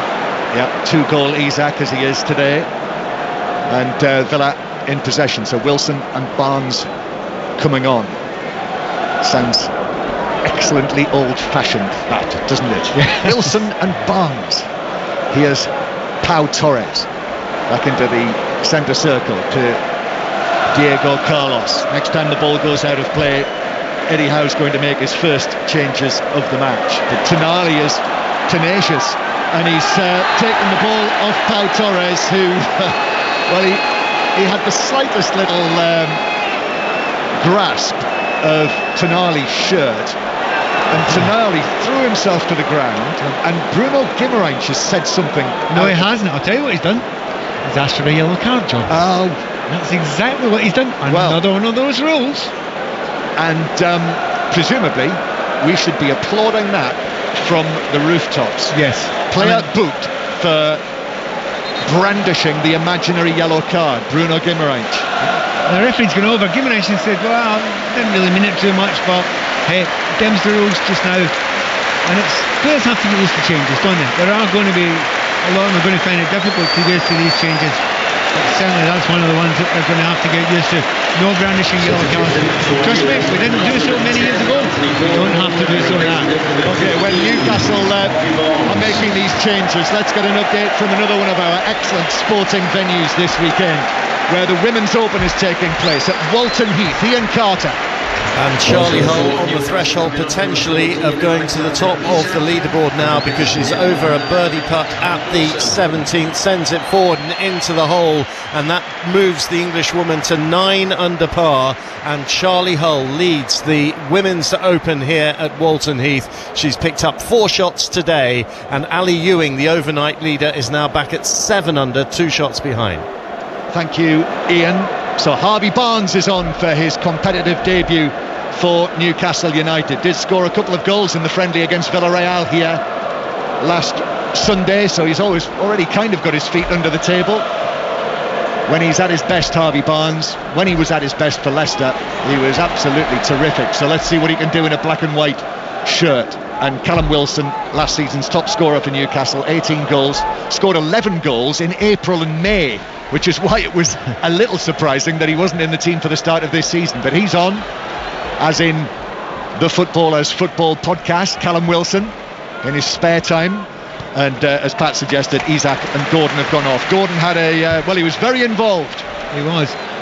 I actually think it was a really good game today, and he annoys defenders, and he annoys sometimes opposing supporters, and if they're Evertonian, annoys them as well. But in actual fact today, attitude spot on, work rate superb, skills good as well. So I think he should be pleased with his afternoon's work. As the ball is passed out of play behind Tonali. A little bit of transfer news for you as well, in that Fulham have confirmed, this has been in the offing actually, Fulham have signed Adama Traore on a 2-year contract. So Fulham, who got off to a winning start today, they've confirmed the signing of Adama Traore. 20 minutes to play plus added time here before 6:06, before Robbie Savage and Chris Sutton.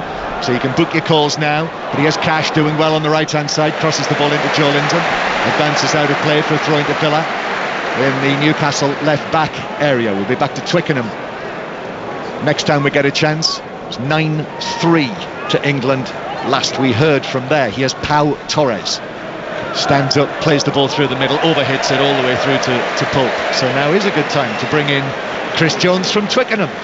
Wales lead, England 9, Wales 10. Crossfield kick down bigger, taken by Josh Adams, felled in the air by Freddie Stewart. Penalty try, yellow card Stewart. It's getting into calamity territory this for England. But what would a win at Twickenham do for Welsh confidence? They're buzzing. England 9, Wales 10, 17 minutes left. Well, that will dominate the sporting headlines if England lose again to Wales. Tonali crossing the ball from the right hand side.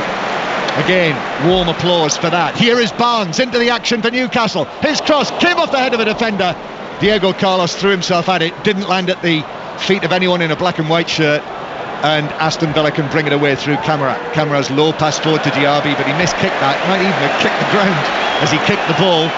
So as a result, Dan Burn said thank you very much, and it remains Newcastle United 3, Aston Villa 1, with Pat Nevin, former Scotland international, sitting alongside me here low down at St James's Park. Yeah, and I'm absolutely loving Tonali today, just everything he does. His crossfield balls, his comfort and confidence on the ball. You're right, he has got that arrogance of Pirlo when he's on the ball, but he's adding something else as well. He's going forward, he's chasing down, he's closing down, he loves the tackle. He today looks like the total, absolute and complete midfielder. Every little thing he does is magic, as a Tynesider once sang, and indeed probably still does sing. Tonali now again with the ball on the left hand side. So where's casual. he playing? He was on the right hand side 2 seconds ago, controlling the play from there. He just finds out where the space is, and that knowledge of knowing where the space is and developing it from there has been superb. It's good looking midfield, isn't it? Tonali, Bruno Guimaraes and the revitalised Joe Linton. You could think there'd be plenty of teams that would like that midfield three, as Barnes is fouled by Cash. Different man. Another foul from Cash, this time on the newly arrived Barnes, and a free kick on the halfway line. Yeah, just now, I mean, Cash is enjoying it slightly more because, you know, with the three at the back, he can fly a little bit further forward, you know. But at the moment, he's got forward twice and nearly scored once. A couple of times he's got to the byline. But it's quite sporadic, isn't it? I mean, Newcastle still have most of the control of most of the game, particularly in midfield. Robbie Savage and Chris Sutton are standing by, probably sitting by, waiting to take your calls. 08 085 909 693 to book your call, to talk about, well, anything you like. Of course, the Harry Kane story, one of the stories of the summer, if not the football transfer story of the summer, I think it is. And the ball is out of play for a throw into Villa on the far side. I don't know whether you heard his post a little earlier when I thought it had something of the "it's not you, it's me" about it from Harry Kane. I mean, he couldn't not say something for them, no, Spurs fans. But of course, as probably most people know, whenever you hear that, actually the opposite does tend to be true. And top scorer 9 seasons in a row for Tottenham Hotspur. Here's Digne on the left-hand side. I know we've spoken a lot about it this week. Pau Torres plays it in, Douglas Luiz, but then that's cleared away on the edge of the box. I feel probably the final straw was to score 32 goals last season, 30 in the Premier League, and they finished 7th and aren't in the Champions League. You will not hear one professional footballer, I suggest, saying he shouldn't have made the move. Cash, low, on the right, shoots across goal, but Pope goes down and just got a touch on that, you know, or perhaps it flicked the leg of the defender. I think it might have been Pope. Yeah, it just zipped across. There was real pace about it when it came across there. Keeper had to watch it closely, and it was real pace. Yeah, I think goalkeeper's got a little bit of touch on that. Corner then for Digne from the left-hand side. Villa fans full of optimism as well, like the home supporters watching from way up on high. You'll know if you've been to St James's Park as an away supporter. Digne swings this in, head out from Diego Carlos, but that drops well wide actually. Got up well, 10 yards out, but it dropped well wide, and it's a goal kick to Newcastle, who continue to lead by 3-1. Join us again from 12 o'clock tomorrow. All the days football covered, all the days sport covered.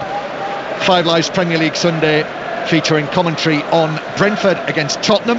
Ian Dennis and Clinton Morrison will be there, and Matt Upson will be with me at Stamford Bridge from 4:30 for Chelsea against Liverpool. Don't miss it. Free kick to Newcastle. Harvey Barnes is fouled. Free kick to Newcastle 10 yards inside their own half. So what are you thinking, Pat? I mean, very, very early days of this season, 15 minutes to play. You know, the question will be, are Newcastle able, you know, they've got to play in the Champions League this season, are they able to get any closer to Manchester City? Can they challenge at the top of the league? Well, and can Villa get themselves into the top four potentially? Well, it's a big call for, mate, if you ask me, can they get Champions League football in top four again? Yeah, because they've now got strength, depth everywhere on the field. There's not one player you think they can lose and they'll be, you know, totally badly harmed, or certainly below the hull. But, you know, pushing towards Man City, that's different gravy altogether. Bruno Guimaraes does well there under pressure in centre field, keeps the ball for Newcastle. 3-1 lead. Newcastle not looking to do anything silly, although Tonali couldn't control a bouncing ball there, but Trippier helped him out. And now Almiron back to Bruno Guimaraes, who looks up and goes for a long, flamboyant crossfield pass. Cash chasing, Cash gets there ahead of Barnes, has to take it back into his own penalty area though. Barnes herring around behind him. Cash, little pass back to Martinez, who had to chip it out of play. Cheers from the Gallagate. Had it been any other defender, not Cash, I think Barnes was going in there. So really good play by Cash. Throw-in taken, Burners into the play. Burn, who was chosen ahead of target, a little bit like Unai Emery. Eddie Howe going with what was his tried and tested defence of last season to start this new season, with Burn, Botman and Cher and Trippier. Ball's played through into the penalty area. Barnes across, Wilson turns it in, and there is no flag, and it's a fourth goal for Newcastle, and Callum Wilson is in on the act. 4-1 they lead Aston Villa, and this has been some start to the new Premier League season for Newcastle. They are having a look, so we'll not absolutely know if this is confirmed yet, but it looks as though Newcastle believe that they've got a 3 points and opening match winning fourth goal. Yeah, I mean, beautifully played. I have to say, I stood up immediately and looked and thought that looked offside to me. Just the first ball played through, and then even the second ball, was it a cutback or was it played, you know, across the ball? Yeah, I'm definitely checking it just now. But whether it is offside or not, which it's not, it was a beautifully made goal. It looks like it's been given. That's what the referee's indicated it is. And Callum Wilson, 18 goals last season, now gets off the mark as well, and that makes it almost the perfect start for Newcastle and Eddie Howe and all of these Newcastle fans inside St James's Park. Yeah, I mean, the perfect start. You know, the two strikers are scoring.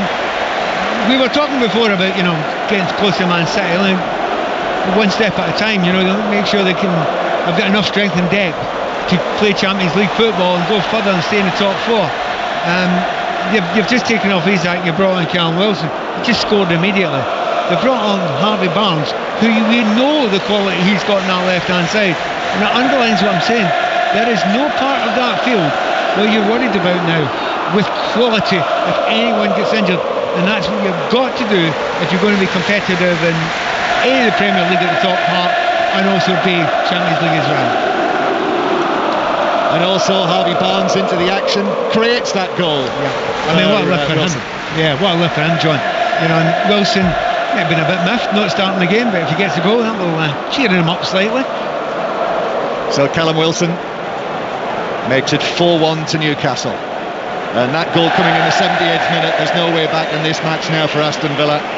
And after the brilliant rise of Unai Emery's Aston Villa, Well, this isn't how they wanted the new season to start, but it proves that St James's Park, for any team that comes here, this is a challenge to play against Eddie Howe's side. They've lost only 4 matches here in the Premier League out of 33 home Premier League matches under Eddie Howe's management. And now Newcastle are in business again, and Wilson, from a very tight angle, shoots straight at Martinez, who's able to catch the ball in front of his throat. We were asking before the game about what we felt about these two sides, where they could go in the league. I'm very comfortable saying, well, Newcastle, don't worry there, that's going to be fine, they're in great shape. Villa, not as comfortable, and suggesting maybe if they got upper mid-table, I think they should be quite pleased with that again. A number of people saying that they should be much better than that. I still think if they challenge for the top 6, I still think that would be a very good season once again for Villa. And I thought that before the game, and I think that even more so now. Are Wales still heading for victory at Twickenham? Have they won it? Chris Jones. They are 1 point ahead with 10 to go, but the big news here is that the England captain Owen Farrell has been sent off for a high shot. He was originally given a yellow card, but on review it's gone to red. England miraculously scored a converted try, went down to 12 men, and England are pressing, but Farrell is set for a ban that could rule him out for the start of the Rugby World Cup. All happening at Twickenham. England 16, Wales 17. England captain Farrell sent off, 9 minutes to go. So do not miss the 5 Live Rugby Union Weekly this week from BBC Sounds, and also the Footballers Football Podcast with Callum Wilson, who we're watching here. He's just scored his first goal of the new season as the ball is played through to Barnes, who might have been offside. There's no flag. Wilson waits in the middle. Barnes to Wilson, and Wilson somehow misses it. I think it's a save. I think it's a brilliant save, John. Well, the recovering Martinez got something on that to deflect it over the top, and there was no flag. The flag didn't come. I think it's a brilliant save by his legs. He's going the other way there.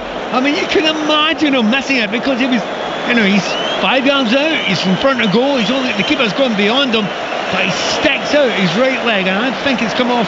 We're just going to see a little bit of a replay now, and exactly that. It's come off his right knee and flown over the top, and well, Callum will be talking about that in his podcast, I think. Super save, but Wilson should have buried that. Absolutely. And Newcastle fans now, since Barnes and Wilson came on together, they've looked like a real partnership.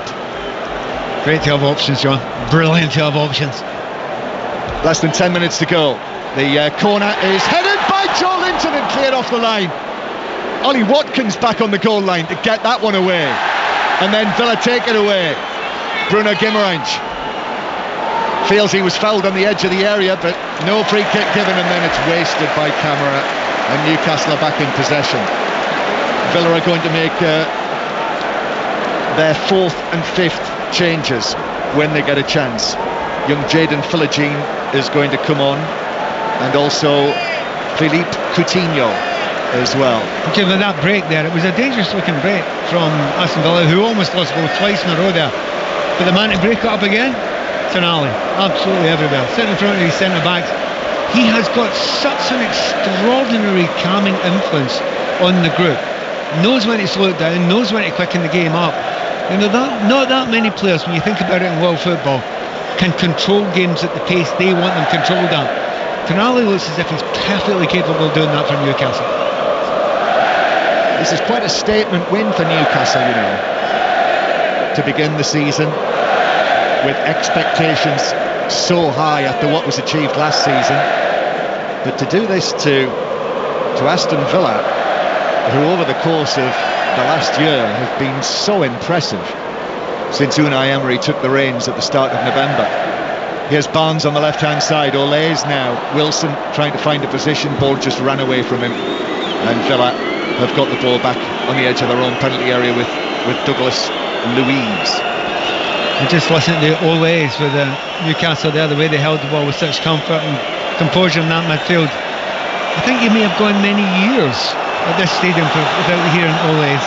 Oh, it's lost by Camara inside his own penalty area. Bruno Guimaraes takes it on, but there was a last gasp challenge in there to deflect it wide from Diego Carlos, but that was careless from Camara. Too casual rather like Konza when he was caught out for the goal, the second goal that Isak scored. It's a corner to Newcastle. Yeah, and I think Newcastle are going to make the changes before the corner's taken. Don't want to take chances with anyone getting injured, so Joe Linton might make way just now, but what a great opportunity it is to bring everybody on, or as many players as possible on.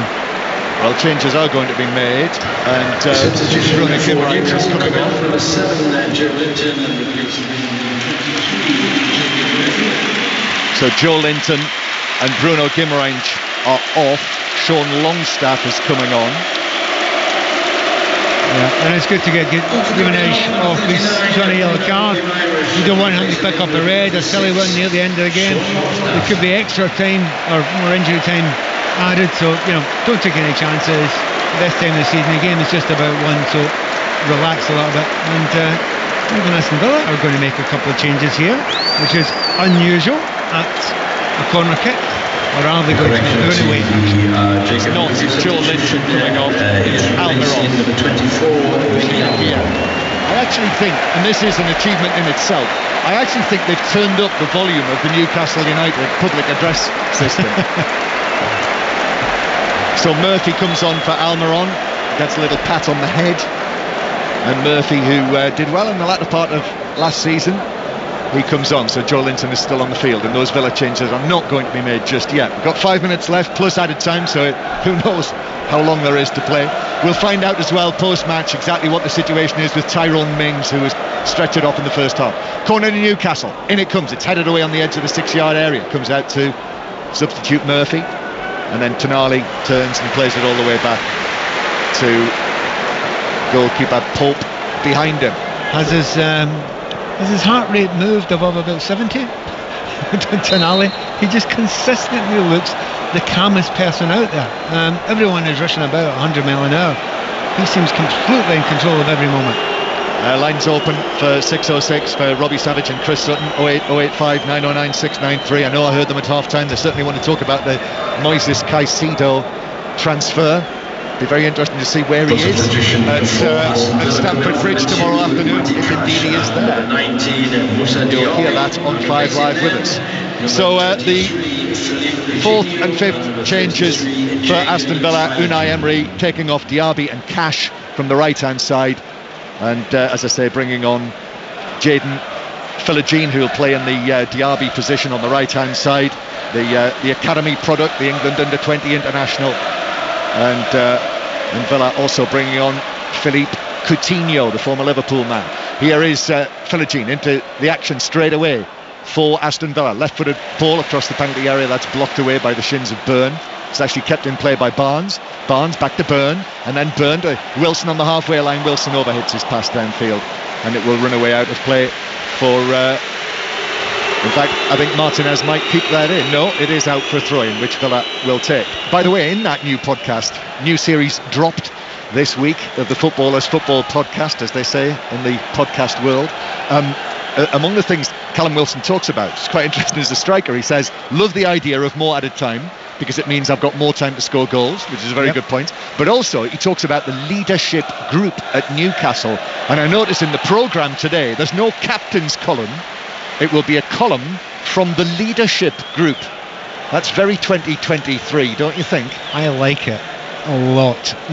Sometimes I think, certainly in the British game, we take a lot of this, who is the captain, the fact that you have as a captain. You should have more than one captain. There should be enough players out there that can take it, understand when to change things.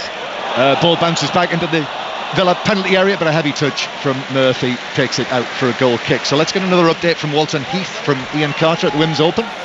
Fantastic up and down at the last, John, for Charlie Hull, for a par that takes her to the top of the leaderboard, a round of 68. She's sharing the lead at 9 under par with Lilia Vu, and they will take a one-stroke advantage into the final day here at Walton Heath. And a dramatic twist at Twickenham, where England now lead Wales by 19 points to 17. So England 19, Wales 17, despite what Chris was saying.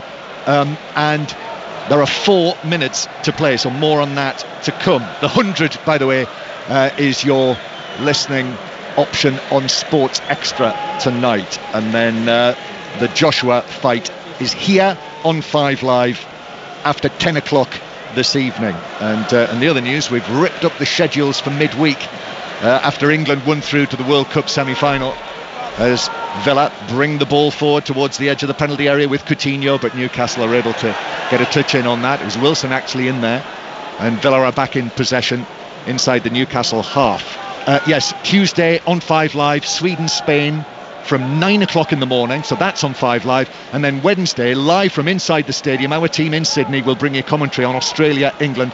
11 o'clock kickoff on Wednesday morning, BST. Tielemans has done well, plays the ball into the middle, and then Coutinho arriving, shoots wide under pressure. And actually Tielemans beat Tonali inside the box there to create that chance. Right, I've got 20 odd seconds to get here. We play a little game trying to guess how many extra minutes there's going to be end of games. Well, we used to play that game. I don't think I want to play that game anymore, because it used to be either 3, 4, 5 or 6. Let's play it for fun, Pat. Oh, I'm going 7 then. I'll go 7 then. I'm going to go more. I'm going to go 8. What? Yeah, I'm going to go 8. Well, you went. The fourth official has That's indicated 5. It's 5. Here's Barnes away for Newcastle. Newcastle go for 5, and they get it. And it's Harvey Barnes who scores on his Newcastle United Premier League debut in front of the Gallowgate end at St James's Park, and then does his bow and arrow celebration in the corner, beautifully tucked away. Newcastle United 5, Aston Villa 1. What a start for the Geordies, what a start for Eddie Howe, what a start at St James's Park. Oh, it's a dream scenario. Everyone is having a dream of cheering Newcastle United player. All the new players coming on, certainly both sides had decent starts, but for Newcastle, if you come on and you just signed for a new club and you score a goal, Barnes has scored one, made one, you're only a substitute. And both Isaac started brilliantly. Wilson's come on and scored brilliantly. They look very, very special, start to finish. Aston Villa actually, to us, defending hasn't been particularly good. And the referees came over and showed another yellow card. The referee has booked Tonali, the sainted Tonali, for wasting time leaving the field. And Eddie Howe's now gone across to Graham Scott, the fourth official, and is asking for an explanation of this. I mean, that was a right schmozzle there. Yeah, that's a bit harsh. I thought Tonali had been booked earlier, but you corrected me that he hadn't been booked earlier. That would have been a real darkness on the end of the evening for Newcastle United, but at the moment they are rampant. There was a substitution for Newcastle. So Newcastle United 5, Aston Villa 1. And Newcastle looking for a 6th, and Wilson goes for goal from 25 yards. The ball was played into his path actually by Jacob Murphy, and he just allowed it to run, went for goal, but Martinez was able to drop down and make the save to his left. You do feel a lot bit sorry for Aston Villa. As the second half has gone on, they've really lost their shape. You look totally unstructured just now. They made an awful lot of changes, but they've tried to change the system 3 or 4 times, and it's just leaving huge gaps all over the place at the back. Which does beg the question, where's this come from Unai Emery's Aston Villa?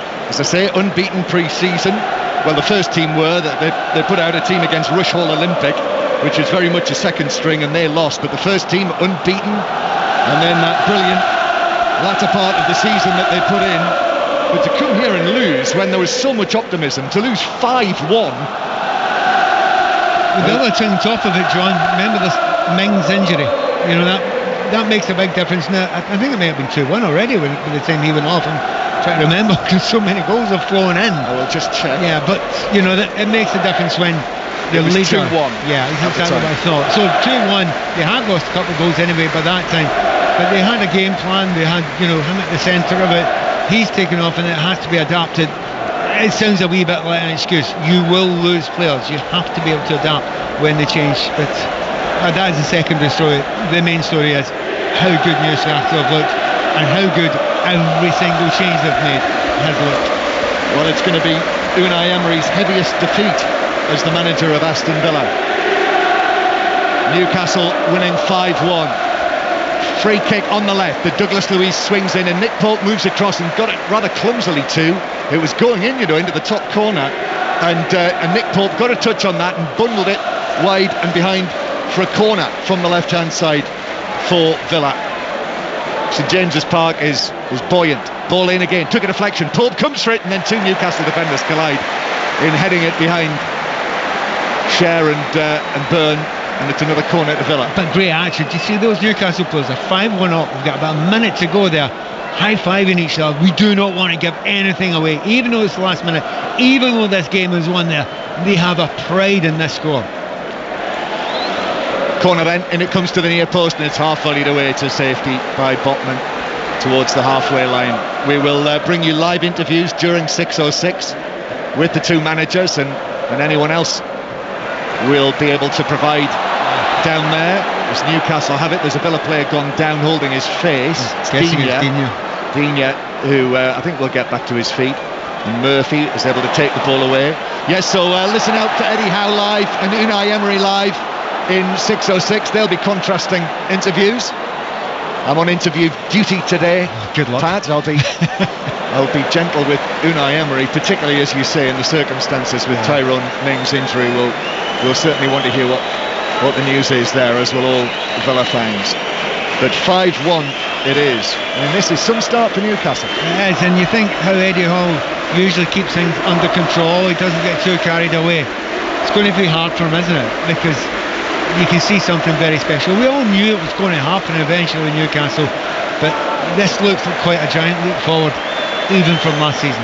The other thing for Villa is that should be mentioned again. They lost Buendia this week, really important player. Young Jacob Ramsey is also out injured at the moment with a metatarsal injury. Those two players, big part of what you would call Unai Emery's first team. Murphy playing the ball through the middle, and Wilson's got away again from Konsa. Wilson on excellent recovery from Konsa, who I don't know how he got his leg to that. And that's the last action here at St James's Park. Blue skies now above St James's Park, and that feels like a metaphor for what we've seen today. We came into this match, this opening game of the season at St James's Park, with Newcastle fans looking to the heavens and looking at what might be possible. And what a start they've made. 5-1 against one of the teams of last season, Aston Villa. Pat Nevin. Well, just underline, that's not a fluke. That absolutely reflects the ability of the two teams on the day. As I say, we knew it was going to start coming for Newcastle, but this is a massive, massive jump forward. Yeah, they've put on the right song at the end of this game here. Moving on up. They certainly are at Newcastle United. More to come in a moment, but what's happened to Twickenham, Chris Jones? Right, where to start? Full time. England 19, Wales 17. England have averted a calamitous defeat, but the collateral damage could be serious. Captain Owen Farrell sent off for a high shot in the second half. It was upgraded from yellow to red on review. He's now very likely to get a ban, which would rule him out of the start of the World Cup and maybe even the bulk of the pool stage. As for the game, a shocker of a match came alive in the second half. Wales on the verge of a famous win when Thomas William put it under the post, but England scored a maul try with 12 men and then showed good composure to see the game out. Wales will take plenty of part in defeat. They played some lovely rugby at times, but they have injury concerns to deal with. England lost Jack Van Poortvliet, the scrum half, to injury too, while the next week will be dominated by talk of Farrell and what ban he might get after that red card. Full time at Twickenham, England 19, Wales 17. Thank you very much, Chris. We'll have further reaction interviews to that. You'll hear that on 5 Live later and in the morning as well, no doubt. And of course, the full analysis on the 5 Live Rugby Union Weekly from BBC Sounds. But this is the sound of St James's Park after Newcastle United 5, Aston Villa 1. The injury to Tyrone Mings, we'll find out more about that later. Moussa Diaby scored on his debut to make it 1-1 for a time, but the Newcastle goals from Tonali, 2 from Isak, and then the substitute Wilson and Barnes.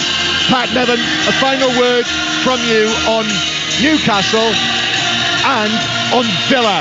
who has suffered their heaviest defeat so far under Unai Emery. Well, the enjoyable bit about Newcastle, I do think they were brilliant. I think Tonali just looks like a world-class player in that team just now, and maybe it'll be the final thing they had to add, along with the strength and depth. They always say when slow does not make a summer, but the Newcastle fans are drinking this in, and I suspect they'll be drinking it in. Lots of success as this season comes on. As for Aston Villa, don't get carried away. This will be the hardest place, or among the hardest places to come this season, but they were well beaten today. Don't think they're in any danger. I still think there's a good chance to be the top half of the table, but we asked which of these teams are moving or not before this game today. We know which one it is. It's Newcastle by a distance. OK, thank you very much, Pat Nevin. You will hear Eddie Howe and Unai Emery live with a bit of luck in 606 to follow. Otherwise, you'll hear them in the 5 Live Football Daily podcast. But that is it from us here for the moment at St James's Park after Newcastle United 5, Aston Villa 1. And now it's time to talk about all the day's action in 606 with Chris Sutton and Robbie Savage. Thanks so much, John. It certainly is. Christopher, Newcastle United, top of the league. Is it all over?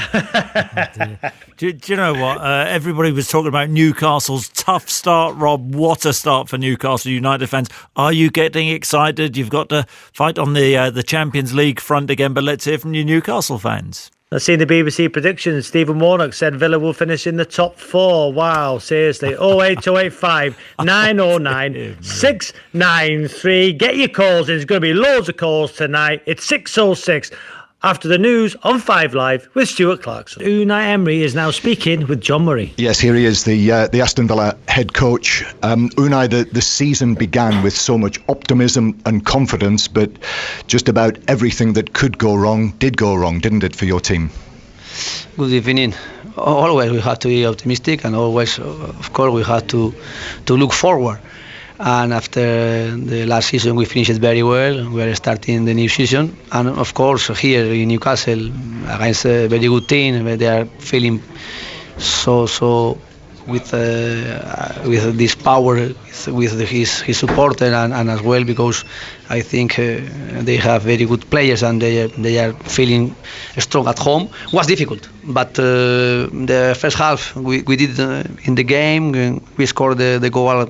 We were thinking the second half we can react better than the first half, and we were not feeling bad on the pitch, but the second half when they scored the first goal was really difficult, and the most power of them we analyzed was the transition. In the transition they were very strong, and at the end we received 5 goals and was really disappointed, but we are going to think with the circumstances we had today and this week was a sad week because the injury of Emilia Buendia, we are adding today the injury of Tyrone Mings, and really was very tough the way the week we are finishing. Yeah. And what is the news on Tyrone Mings, because clearly it didn't look good? His knee injury? It doesn't look good.